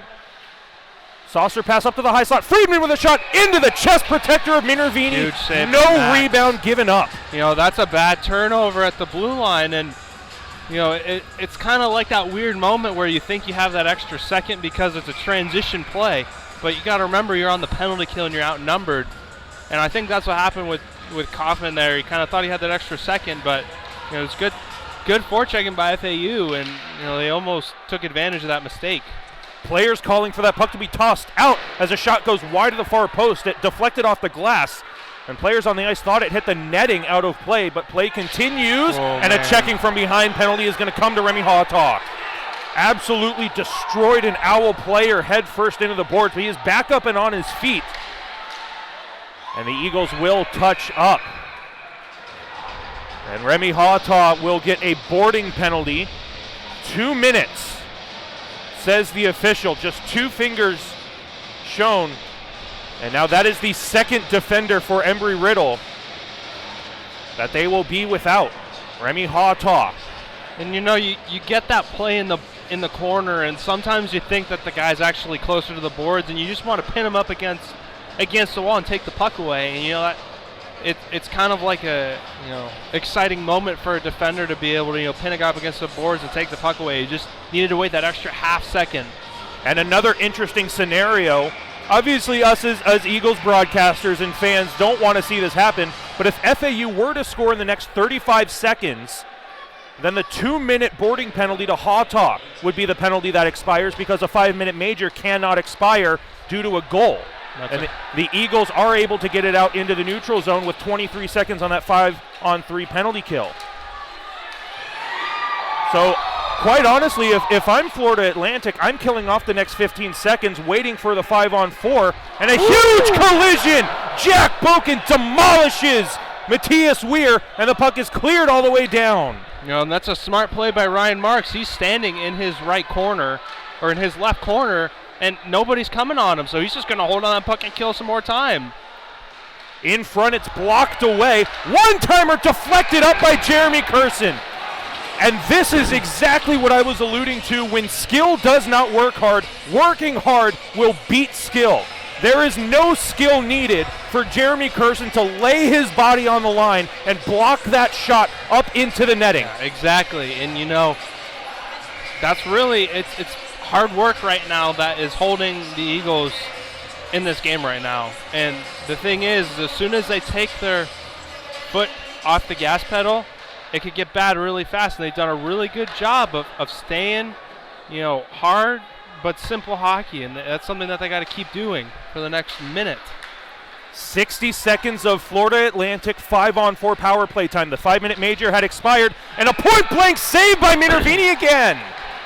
A goaltender who had a struggling start to the season has found his rhythm and is playing his behind off here against the #1 team in the South. Yeah, he's only won 2 games on the year, but he's still coming into this game. He had a .909 save percentage. It's not like he's been playing bad, but like you talk about these one-goal games, that's though he was just on the losing end of them. Florida Atlantic regains possession on the turnover. Long shot into the midsection of Minervini. No rebound given up. Great defensive work in front by Colin Bridges to give Minervini that clear sight line. I think FAU's getting a little frustrated right now. And it goes back to what I was alluding to at the beginning of the period. Embry-Riddle knows how to play in these tight games. Florida Atlantic is used to beating teams 12-13 to 1 or 2 or 5. Yeah, exactly. And that experience of knowing how to deal with a 1 or 2 goal lead or deficit is what's going to, I believe, be the difference maker in this game, because Florida Atlantic's going to get frustrated that they're not absolutely demolishing Embry-Riddle. Now a wraparound shot was blocked in front, and it's kept in play with 20 seconds left on Eagles penalty kill time. Owls working out to the neutral zone. Saucer pass deflects but finds the mark of Connors on an offside play.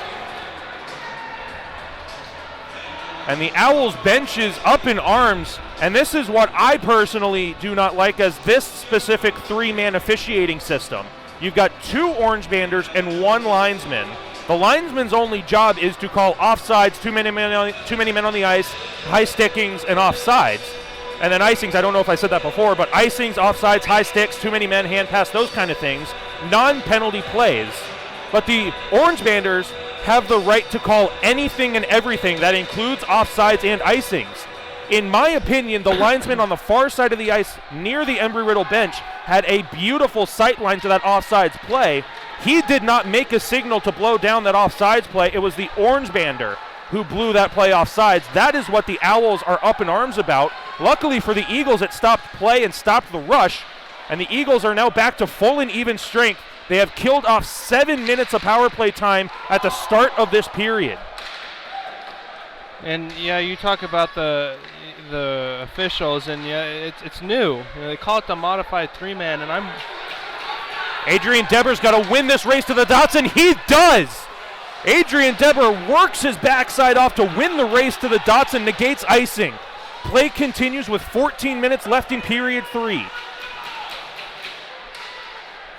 Florida Atlantic getting out to the neutral zone. Hammer sends it far side, and it's kicked along and intercepted by Boken. Boken walks in, onside, does not take the shot, wrap around, where is it? He scores! Jack Boken on the wraparound! 4-2 Eagles! Wow. You know what? I thought that was offside, but still, like, I don't have any words. If we had replay, I would just tell you to watch the replay. I mean, that's... Jack Boken stepped up on the play. Now the officials are talking about it.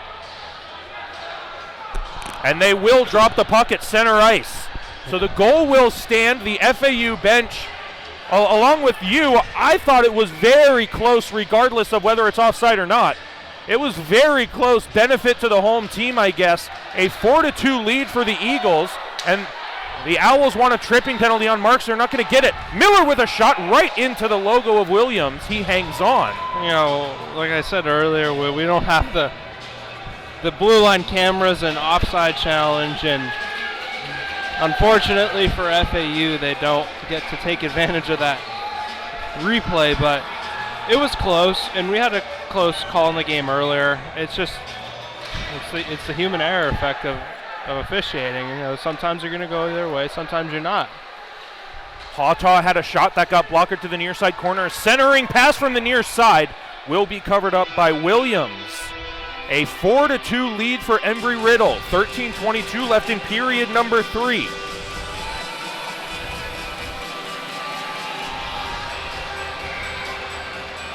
Embry-Riddle looking for one of their biggest wins in program history. This would be a victory as it stands right now against the number 1 team in the South. On the rebound, they score! Ryan Marks on the rebound from the blocked shot from Alex Winokur. Fires it over the blocker hand of Williams, and it is raining goals here in the third period. And you know, it's a good bounce, but Marks is in the right place at the right time. he goes to the net after that puck is back at the point, and that's what you need to do. We talk about simple hockey. That's not a skilled goal. That's a hard-working goal, and that is what's going to beat these teams. And, without a doubt, even if this game gets close again, this is going to move Embry-Riddle up in the rankings because FAU was, as a number 1 seed, favored to win this game. And Minervini will fake the cover up and allow Ebner to send it off the glass and out of the zone. And this will be an icing call against the Eagles.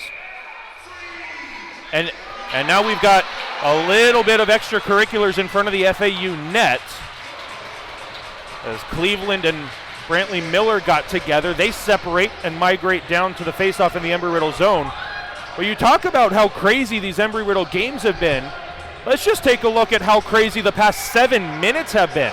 Embry-Riddle kills off 4 minutes of a 5-minute major penalty to Bryce Corner.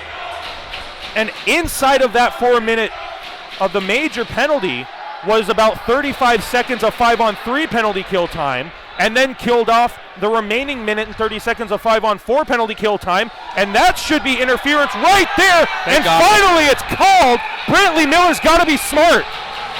They got it. And there is that frustration as Clayton Cleveland, the puck was nowhere near Brantley Miller, and he just absolutely took Miller out of the play, tackled him, and shoved him down to the ice. And you're going to get frustrated. You start the period off, you have 4 minutes of power play time, then you get a minute of 5-on-3, and you don't get anything from it.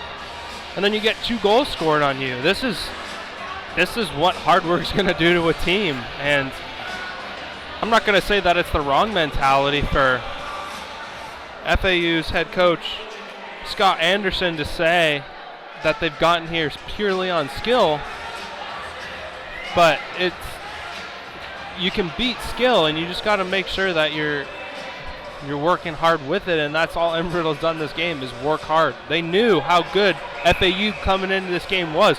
It's like the Florida Gulf Coast game last year with the 5-3 win. All they did was just play simple physical hockey. By the end of the game, Florida Gulf Coast was just throwing the puck away because they didn't want to get hit.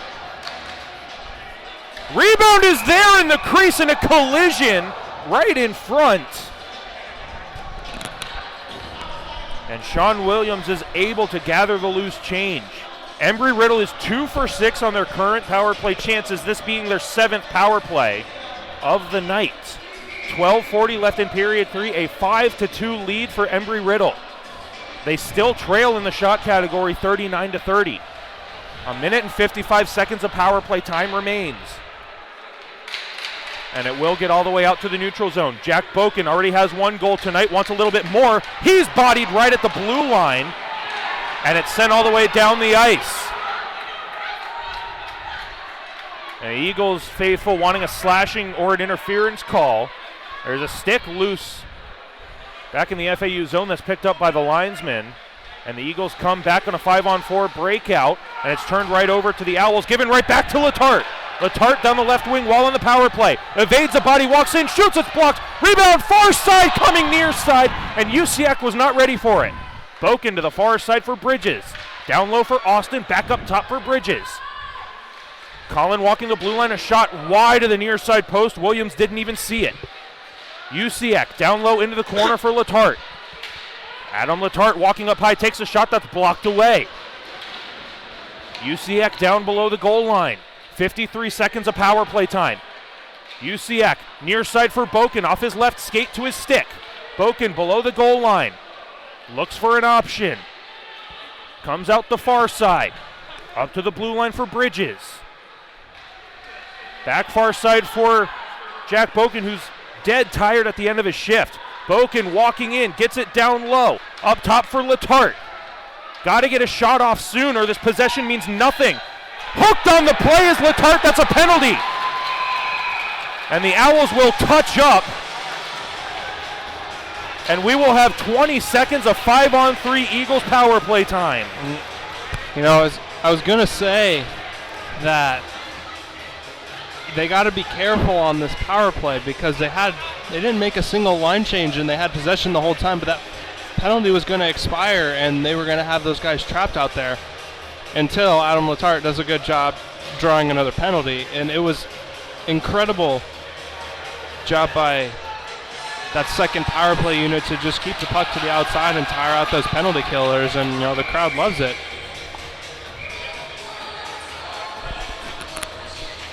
So 20 seconds of 5-on-3 power play time. Let's see if the Eagles can cash in before they get a minute and 40 seconds of 5-on-4 power play time.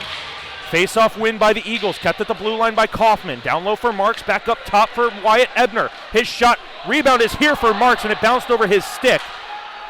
And the Owls will skate it out to the neutral zone and dump it around the boards. And that will do it for Embry-Riddle's 7th power play. They will be 2 for 7 as of now, and they will be working on their 8th power play of the night. 5-on-4 for the next minute and a half. Wyatt Ebner, stopping up behind the net, comes out the far side, sends it off the boards for Kaufman at the blue line. Has Faller on the near side, sends it far side for Wyatt Ebner. Fans on the shot at the far dot, gathers possession at the half wall. Back down low and up to the blue line for Kaufman. Kaufman turns it over at the blue line, and the Owls will have an avenue to skate it all the way out. And the Owls wanting a holding penalty on Kaufman. They're not going to get it, and Hammer skates it out shorthanded. Hammer down the near side, stick handling away, and an interference penalty coming to Turner Kaufman on the late hit. He got away with a holding the stick penalty earlier that would have potentially led to a breakaway. And I believe they're going to call roughing instead. I would have preferred an interference penalty because the puck was nowhere near the Owls player. To me, that's a clean body check, no need for a roughing penalty. But it's 2 minutes nonetheless, regardless of what goes down on paper. Well, that's my biggest pet peeve as a player and a broadcaster. Call the penalty for what it is. Don't just call roughing because it's the easy 2-minute minor. Give it an interference penalty on paper because the puck was nowhere near him. That's a clean shoulder-to-shoulder body check. Yeah. The game's been chippy, and the refs are probably just trying to keep everything consistent on the ice, but those are interference, roughing, cross-checking. They can all be called really anything in front of the net or behind the play. Adrian Debra sends it up to the far side for Lytle. A slap shot is fanned on, finds its way on goal anyways, and Williams is able to cover it up. Those are dangerous shots. Those will catch the goalies off guard, the defensemen off guard, and sometimes they have trouble controlling the rebound, and it just pops out into the slot. 9:49 left in period number 3. 47 seconds of 4-on-4 play. And then there will be about 55 seconds of Embry-Riddle penalty kill time. Eagles lead 5-2. FAU has to get something on the board here soon if they want to get a chance to get back in this game. Boken with a toe drag, gets it to the near half wall, lost the handle on it, and back comes FAU on a 2-on-1. Matthias Weir on the near side, looking for a pass, can't find it. Great defensive play by Colin Bridges, forcing the shot over the net. As a defenseman, you're taught to take away the pass and let your goalie take the shot. That's exactly what Colin Bridges did, and he forced the shot over the net because of Max Minervini's angle on the shot. David Lytle ridden off into the boards, maintains possession, but gives it right back to Clayton Cleveland. Sent through the air, and a bouncing puck cannot be taken by Weir, but it can be taken by Davidson. His shot gets blocked away by Wyatt Ebner, left for Davidson behind. In front of shot, saved by Minervini again! And it's on the outside of the net, and the faceoff comes out to center ice. So, David Lytle was out there a little too long on that shift, and that 4-on-4 became a 5-on-4 power play for FAU. And the other thing is on that, when Boken carried that puck into the offensive zone on that toe drag, nobody covered for him at the blue line. That's why it led to that 2-on-1. You're up 5-2, but you still got to play smart defensive hockey. 44 seconds of FAU 5-on-4 power play time with 8:44 left in period 3. At the red line, the Owls will skate it in. Daniel Hammer to the near side. It's stolen away by Matt Silcox. Has a skating lane down the left wing, rims it around the boards, and skates into it himself to the far corner. Dumped back to the near side. Jeremy Curson keeping it below the goal line along with Matt Silcox, and now the Eagles have two players trapped behind the play. Here comes Nick Pica. And his shot's deflected up into the ceiling by Wyatt Ebner, and Pika is furious at himself as there's 7 seconds left of Owls power play time remaining. 8:11 left in period 3. That sees Embry-Riddle leading by a score of 5-2. They still trail in the shot category, 34-40. And the faceoff will be on the near side circle on the glove hand side of Max Minervini. You know, Sean Williams, the goalie for FAU, came in with a GAA of only .212. So he's not having his greatest night, but I don't think you can put all the goals on him either. You know, there's been some bad bounces, but a lot of it has just been outworking, and the goalie can't do much if your team's not working as hard as the other team. Embry-Riddle back to full strength. Here's Ryan Marks failing on the toe drag on the partial 2-on-1. FAU 1 for 9 on power play chances, and the fluttering shot goes into the glove hand of Minervini. And unlike what we saw back in the second period, he's able to hang on to this one with his glove hand. You talk about FAU being 1 for 9 on the power play. It's not them. You know, they came in this game 29% on the power play. And you know, I wonder how much we can attribute it to Embry-Riddle's penalty kill. That came in at almost 89% on the year. So both special teams were good. FAU again in the attacking zone. They send it to the far side corner. A centering pass blocked away by Marks, and he's got a skating lane with Fowler. Fowler to the near side, deflected by Miller into the attacking zone. Miller comes into the near side corner. He's taken down nearly.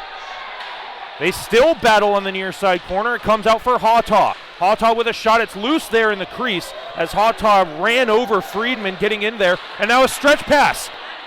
Here comes Kearney right in, and they score. A beautiful move by Kearney, bringing FAU back within 2. And a little bit of an excessive celebration even when you're still down by 2. It is a huge goal to bring the Owls back within 2. Well, that's kind of a massive celebration when you're still down by 2. And a beautiful pass from the defensive zone nonetheless. Now Embry-Riddle has to be careful. They can't get on their heels after this goal. Got to keep playing how you're playing. That's just a great skill goal. No chance for Max Minervini on that one. We are still at 5-on-5 play. It is now a 5-3 deficit for FAU after that breakaway goal from Kearney. And that is Kearney's 12th goal of the season, good for 23 points. And now fanning on the pass is Wyatt Ebner. He is able to get it out into the neutral zone for Adam Letarte. He'll send it wide of the goal, comes near side for Usiak. His shot is blocked away by Trathan. It's rimmed around to the far side. Ryan Knapp steps in to keep it alive, and a low, slow shot comes in on goal. Glove down by Williams. And now a 3-goal lead cut down to a 2-goal lead. A much different makeup here in the final 6:42. A chance for FAU to pull Sean Williams as this game goes down, rather than pulling Williams down by 3, kind of way too far of a deficit with a pulled goalie. But now only down by 2. FAU has a much higher chance. And now Garrard comes back in a 2-on-2. Bodies colliding back in the FAU zone is what the Eagles fans are protesting for an interference call. They didn't get it. And now with 6:20 left in period number 3, Adam Letarte. He's tripped up on the play. How is that not called? Finally it will be. That is intentional kneeing. That is a knee, and I don't know what they're going to do. That is nasty. That is dirty. Adam Letarte streaking into the attacking zone. Are they going to? They got to give him 5 in a game if they're giving Bryce Corner 5 in a game. No, they're calling it a trip. Joshua Raymer, from his left knee down on the ice, stuck his right knee out and took out the knee of Adam Letarte, injuring him on the play.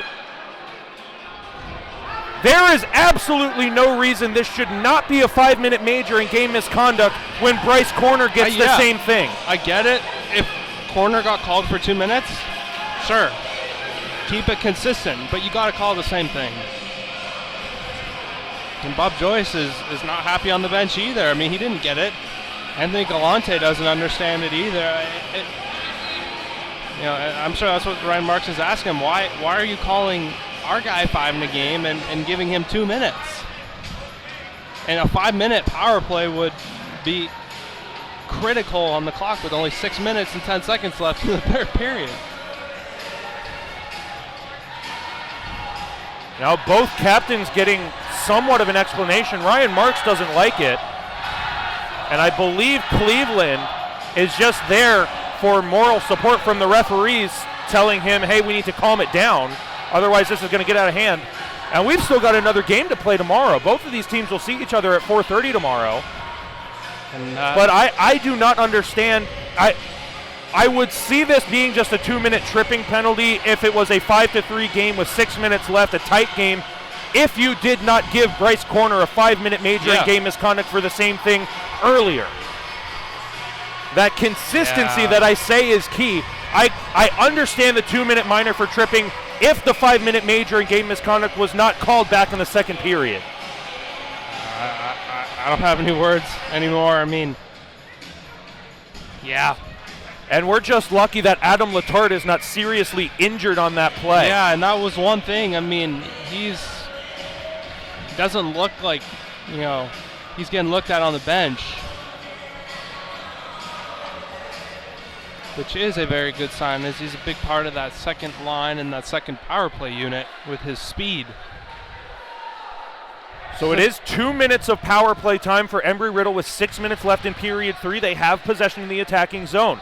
Down low for Marks. He'll take a shot. It's blocked in front. Rebound to the far side for Brantley Miller, and it's blocked away by Cleveland. Up to the blue line for Bridges. He'll take a shot. Deflected wide of the near side post. This is a different power play than a normal. You got to go out there and score and stick up for your teammate. This is not the same kind of feeling you get from any power play. Brantley Miller harassed on the far side half wall by Cleveland. Ryan Marks gets it back. Centering pass for Bridges. He'll take a shot, blocked away. Not sure if it made it to Williams or not. Up to the blue line for Hata. His shot blocked over the net. 5:22 left in the period. 1:10 left in the power play. Fowler down low for Brantley Miller, and it evades him. So Marks gets it to Hata. Back for Marks on the near half wall. Walks in, takes a shot off the face mask of Williams. Now for Ryan Marks, it's stolen away from him. He gets it back. Ryan Marks down low for Miller. He centers it for Fowler. Loose there on the far side. And now more punishment given to the Eagles. And now a late hit there that is going to go uncalled by the officials. Alex Fowler poked at that loose puck, and now Alex Fowler getting the crowd into it. He's pointing at the scoreboard. Not sure what's being said to Alex Fowler, but the only thing that he feels needs to be said is what's on the scoreboard.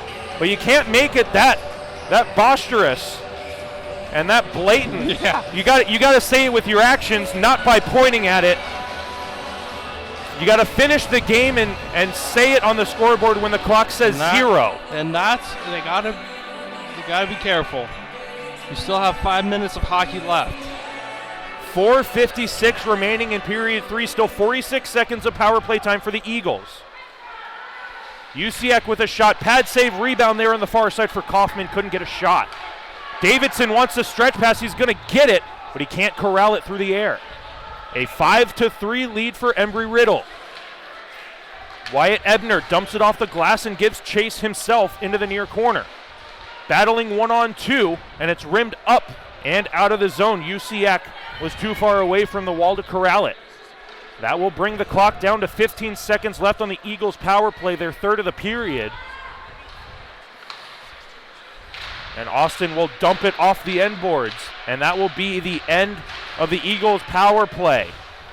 We are back to 5-on-5 play with 4 minutes left in period 3. Kaufman down low. Back to Kaufman. He couldn't get a shot. And back come the Owls on a transition. Hammer down the right wing wall. Over the blue line on an onside play. Centering pass for Davidson. He fires it off the outside of the net. Minervini is run into. And that's off. And the net has been knocked off of its pegs. That's what brings the whistle. And Embry-Riddle's not allowed to make a line change. And that save by Max is humongous. Now, that's a one-on-one, but FAU's player had the angle on that play, and Max did a good job of taking that angle away. If he scores, it's a one-goal game with 4 minutes left. 3:53 left in period 3. Time winding down for FAU. They trail 5-3. Taking an Embry-Riddle bounce off a stanchion gives the Eagles a 5-on-3, but UCX smartly dumps it in on goal, and the rebound left for Noah Austin on the far corner. Austin battling behind the net to get it to Kaufman, but it's knocked away by the Owls. Wouldn't be surprised to see a 1-2 forecheck to finish up the last 3.5 minutes.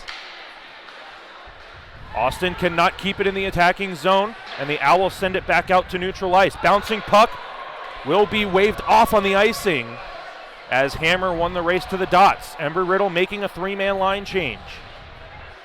Silcox cannot clear it out, kept in, and a shot gets blocked away. Now Adrian Deborah with 3:10 left in the game. Deborah down the left wing takes a shot, stick save by Williams. That was labeled for the short side.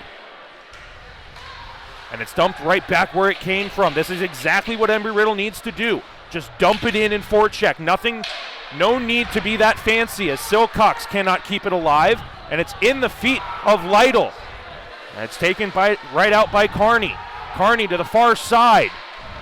And a shot from that far corner blocked away by Minervini. And Silcox gets it out of the zone. Lytle gives chase, but he cannot win the race. 2.5 left in the period. Oh, Silcox is going to go for a rough. He hit him up high. And as David Lytle touches up on the play, Matt Silcox, probably the worst time of the game to take a roughing penalty.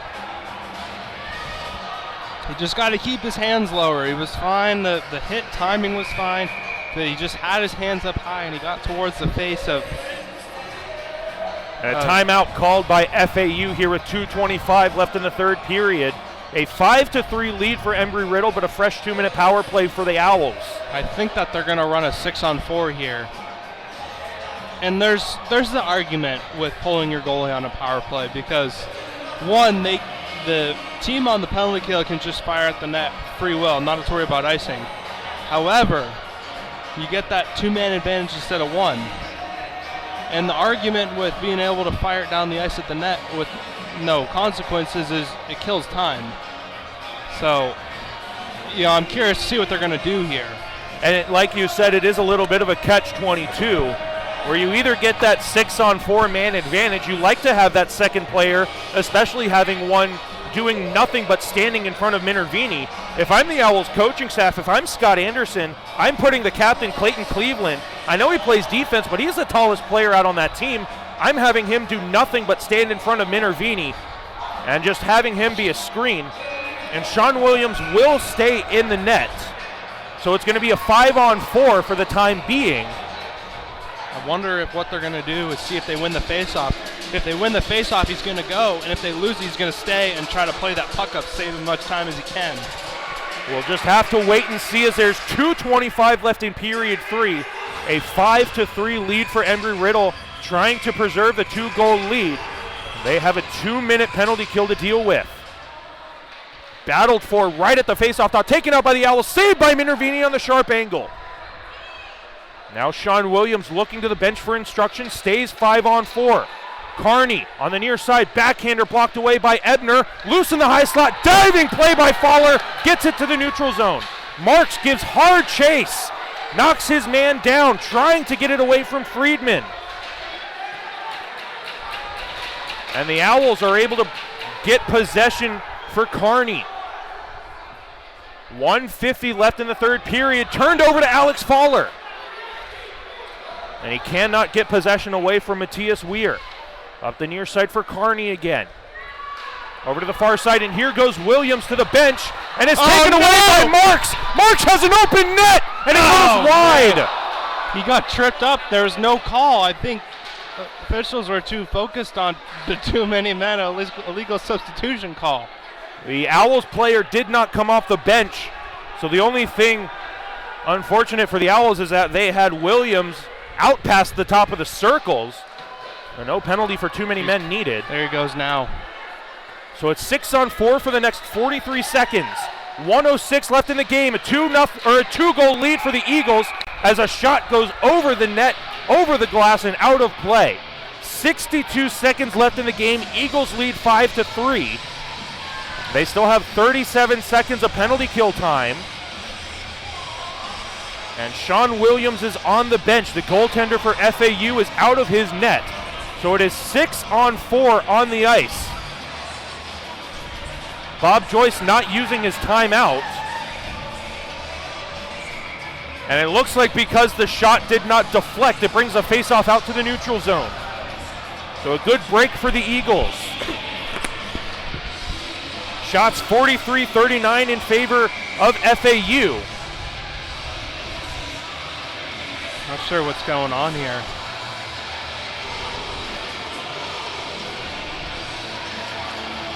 Matthias Weir just got told to exit the bench by the officials.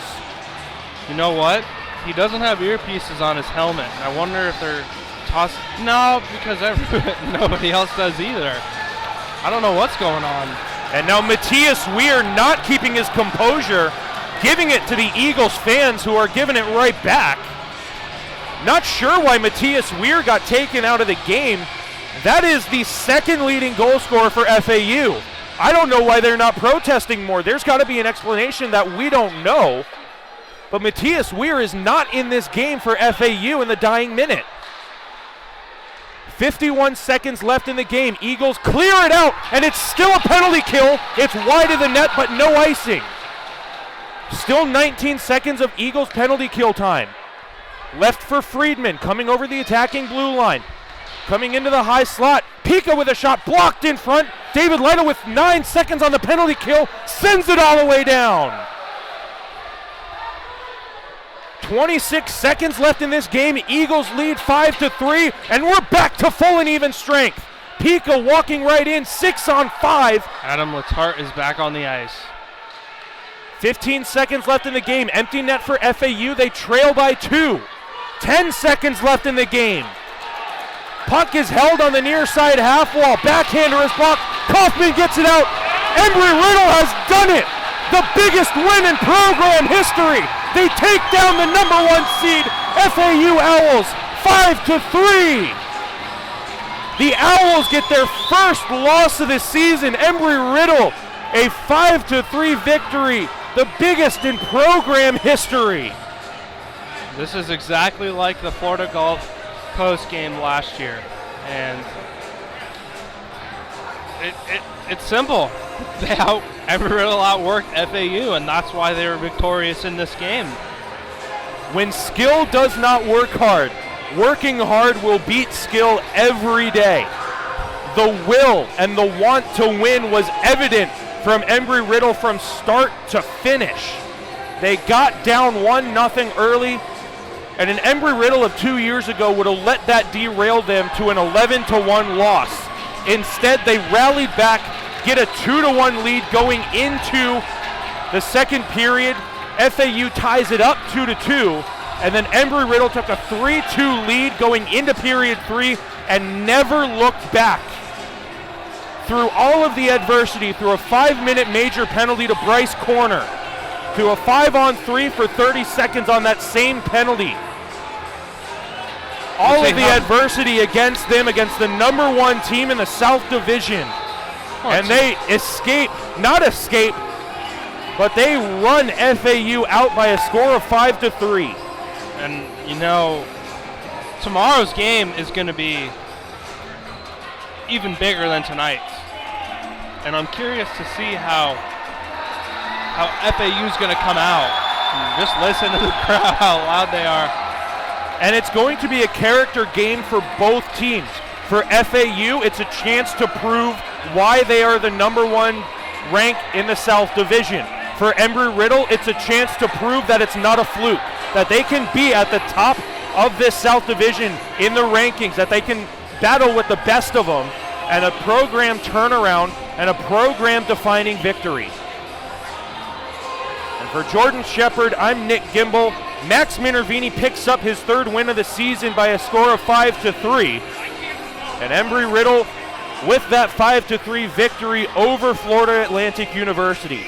Join us back here tomorrow night. You won't want to miss it, as both of these teams play again tomorrow at 4:30. We thank you for joining us here on this Friday night on the Embry-Riddle Eagles Broadcast Network.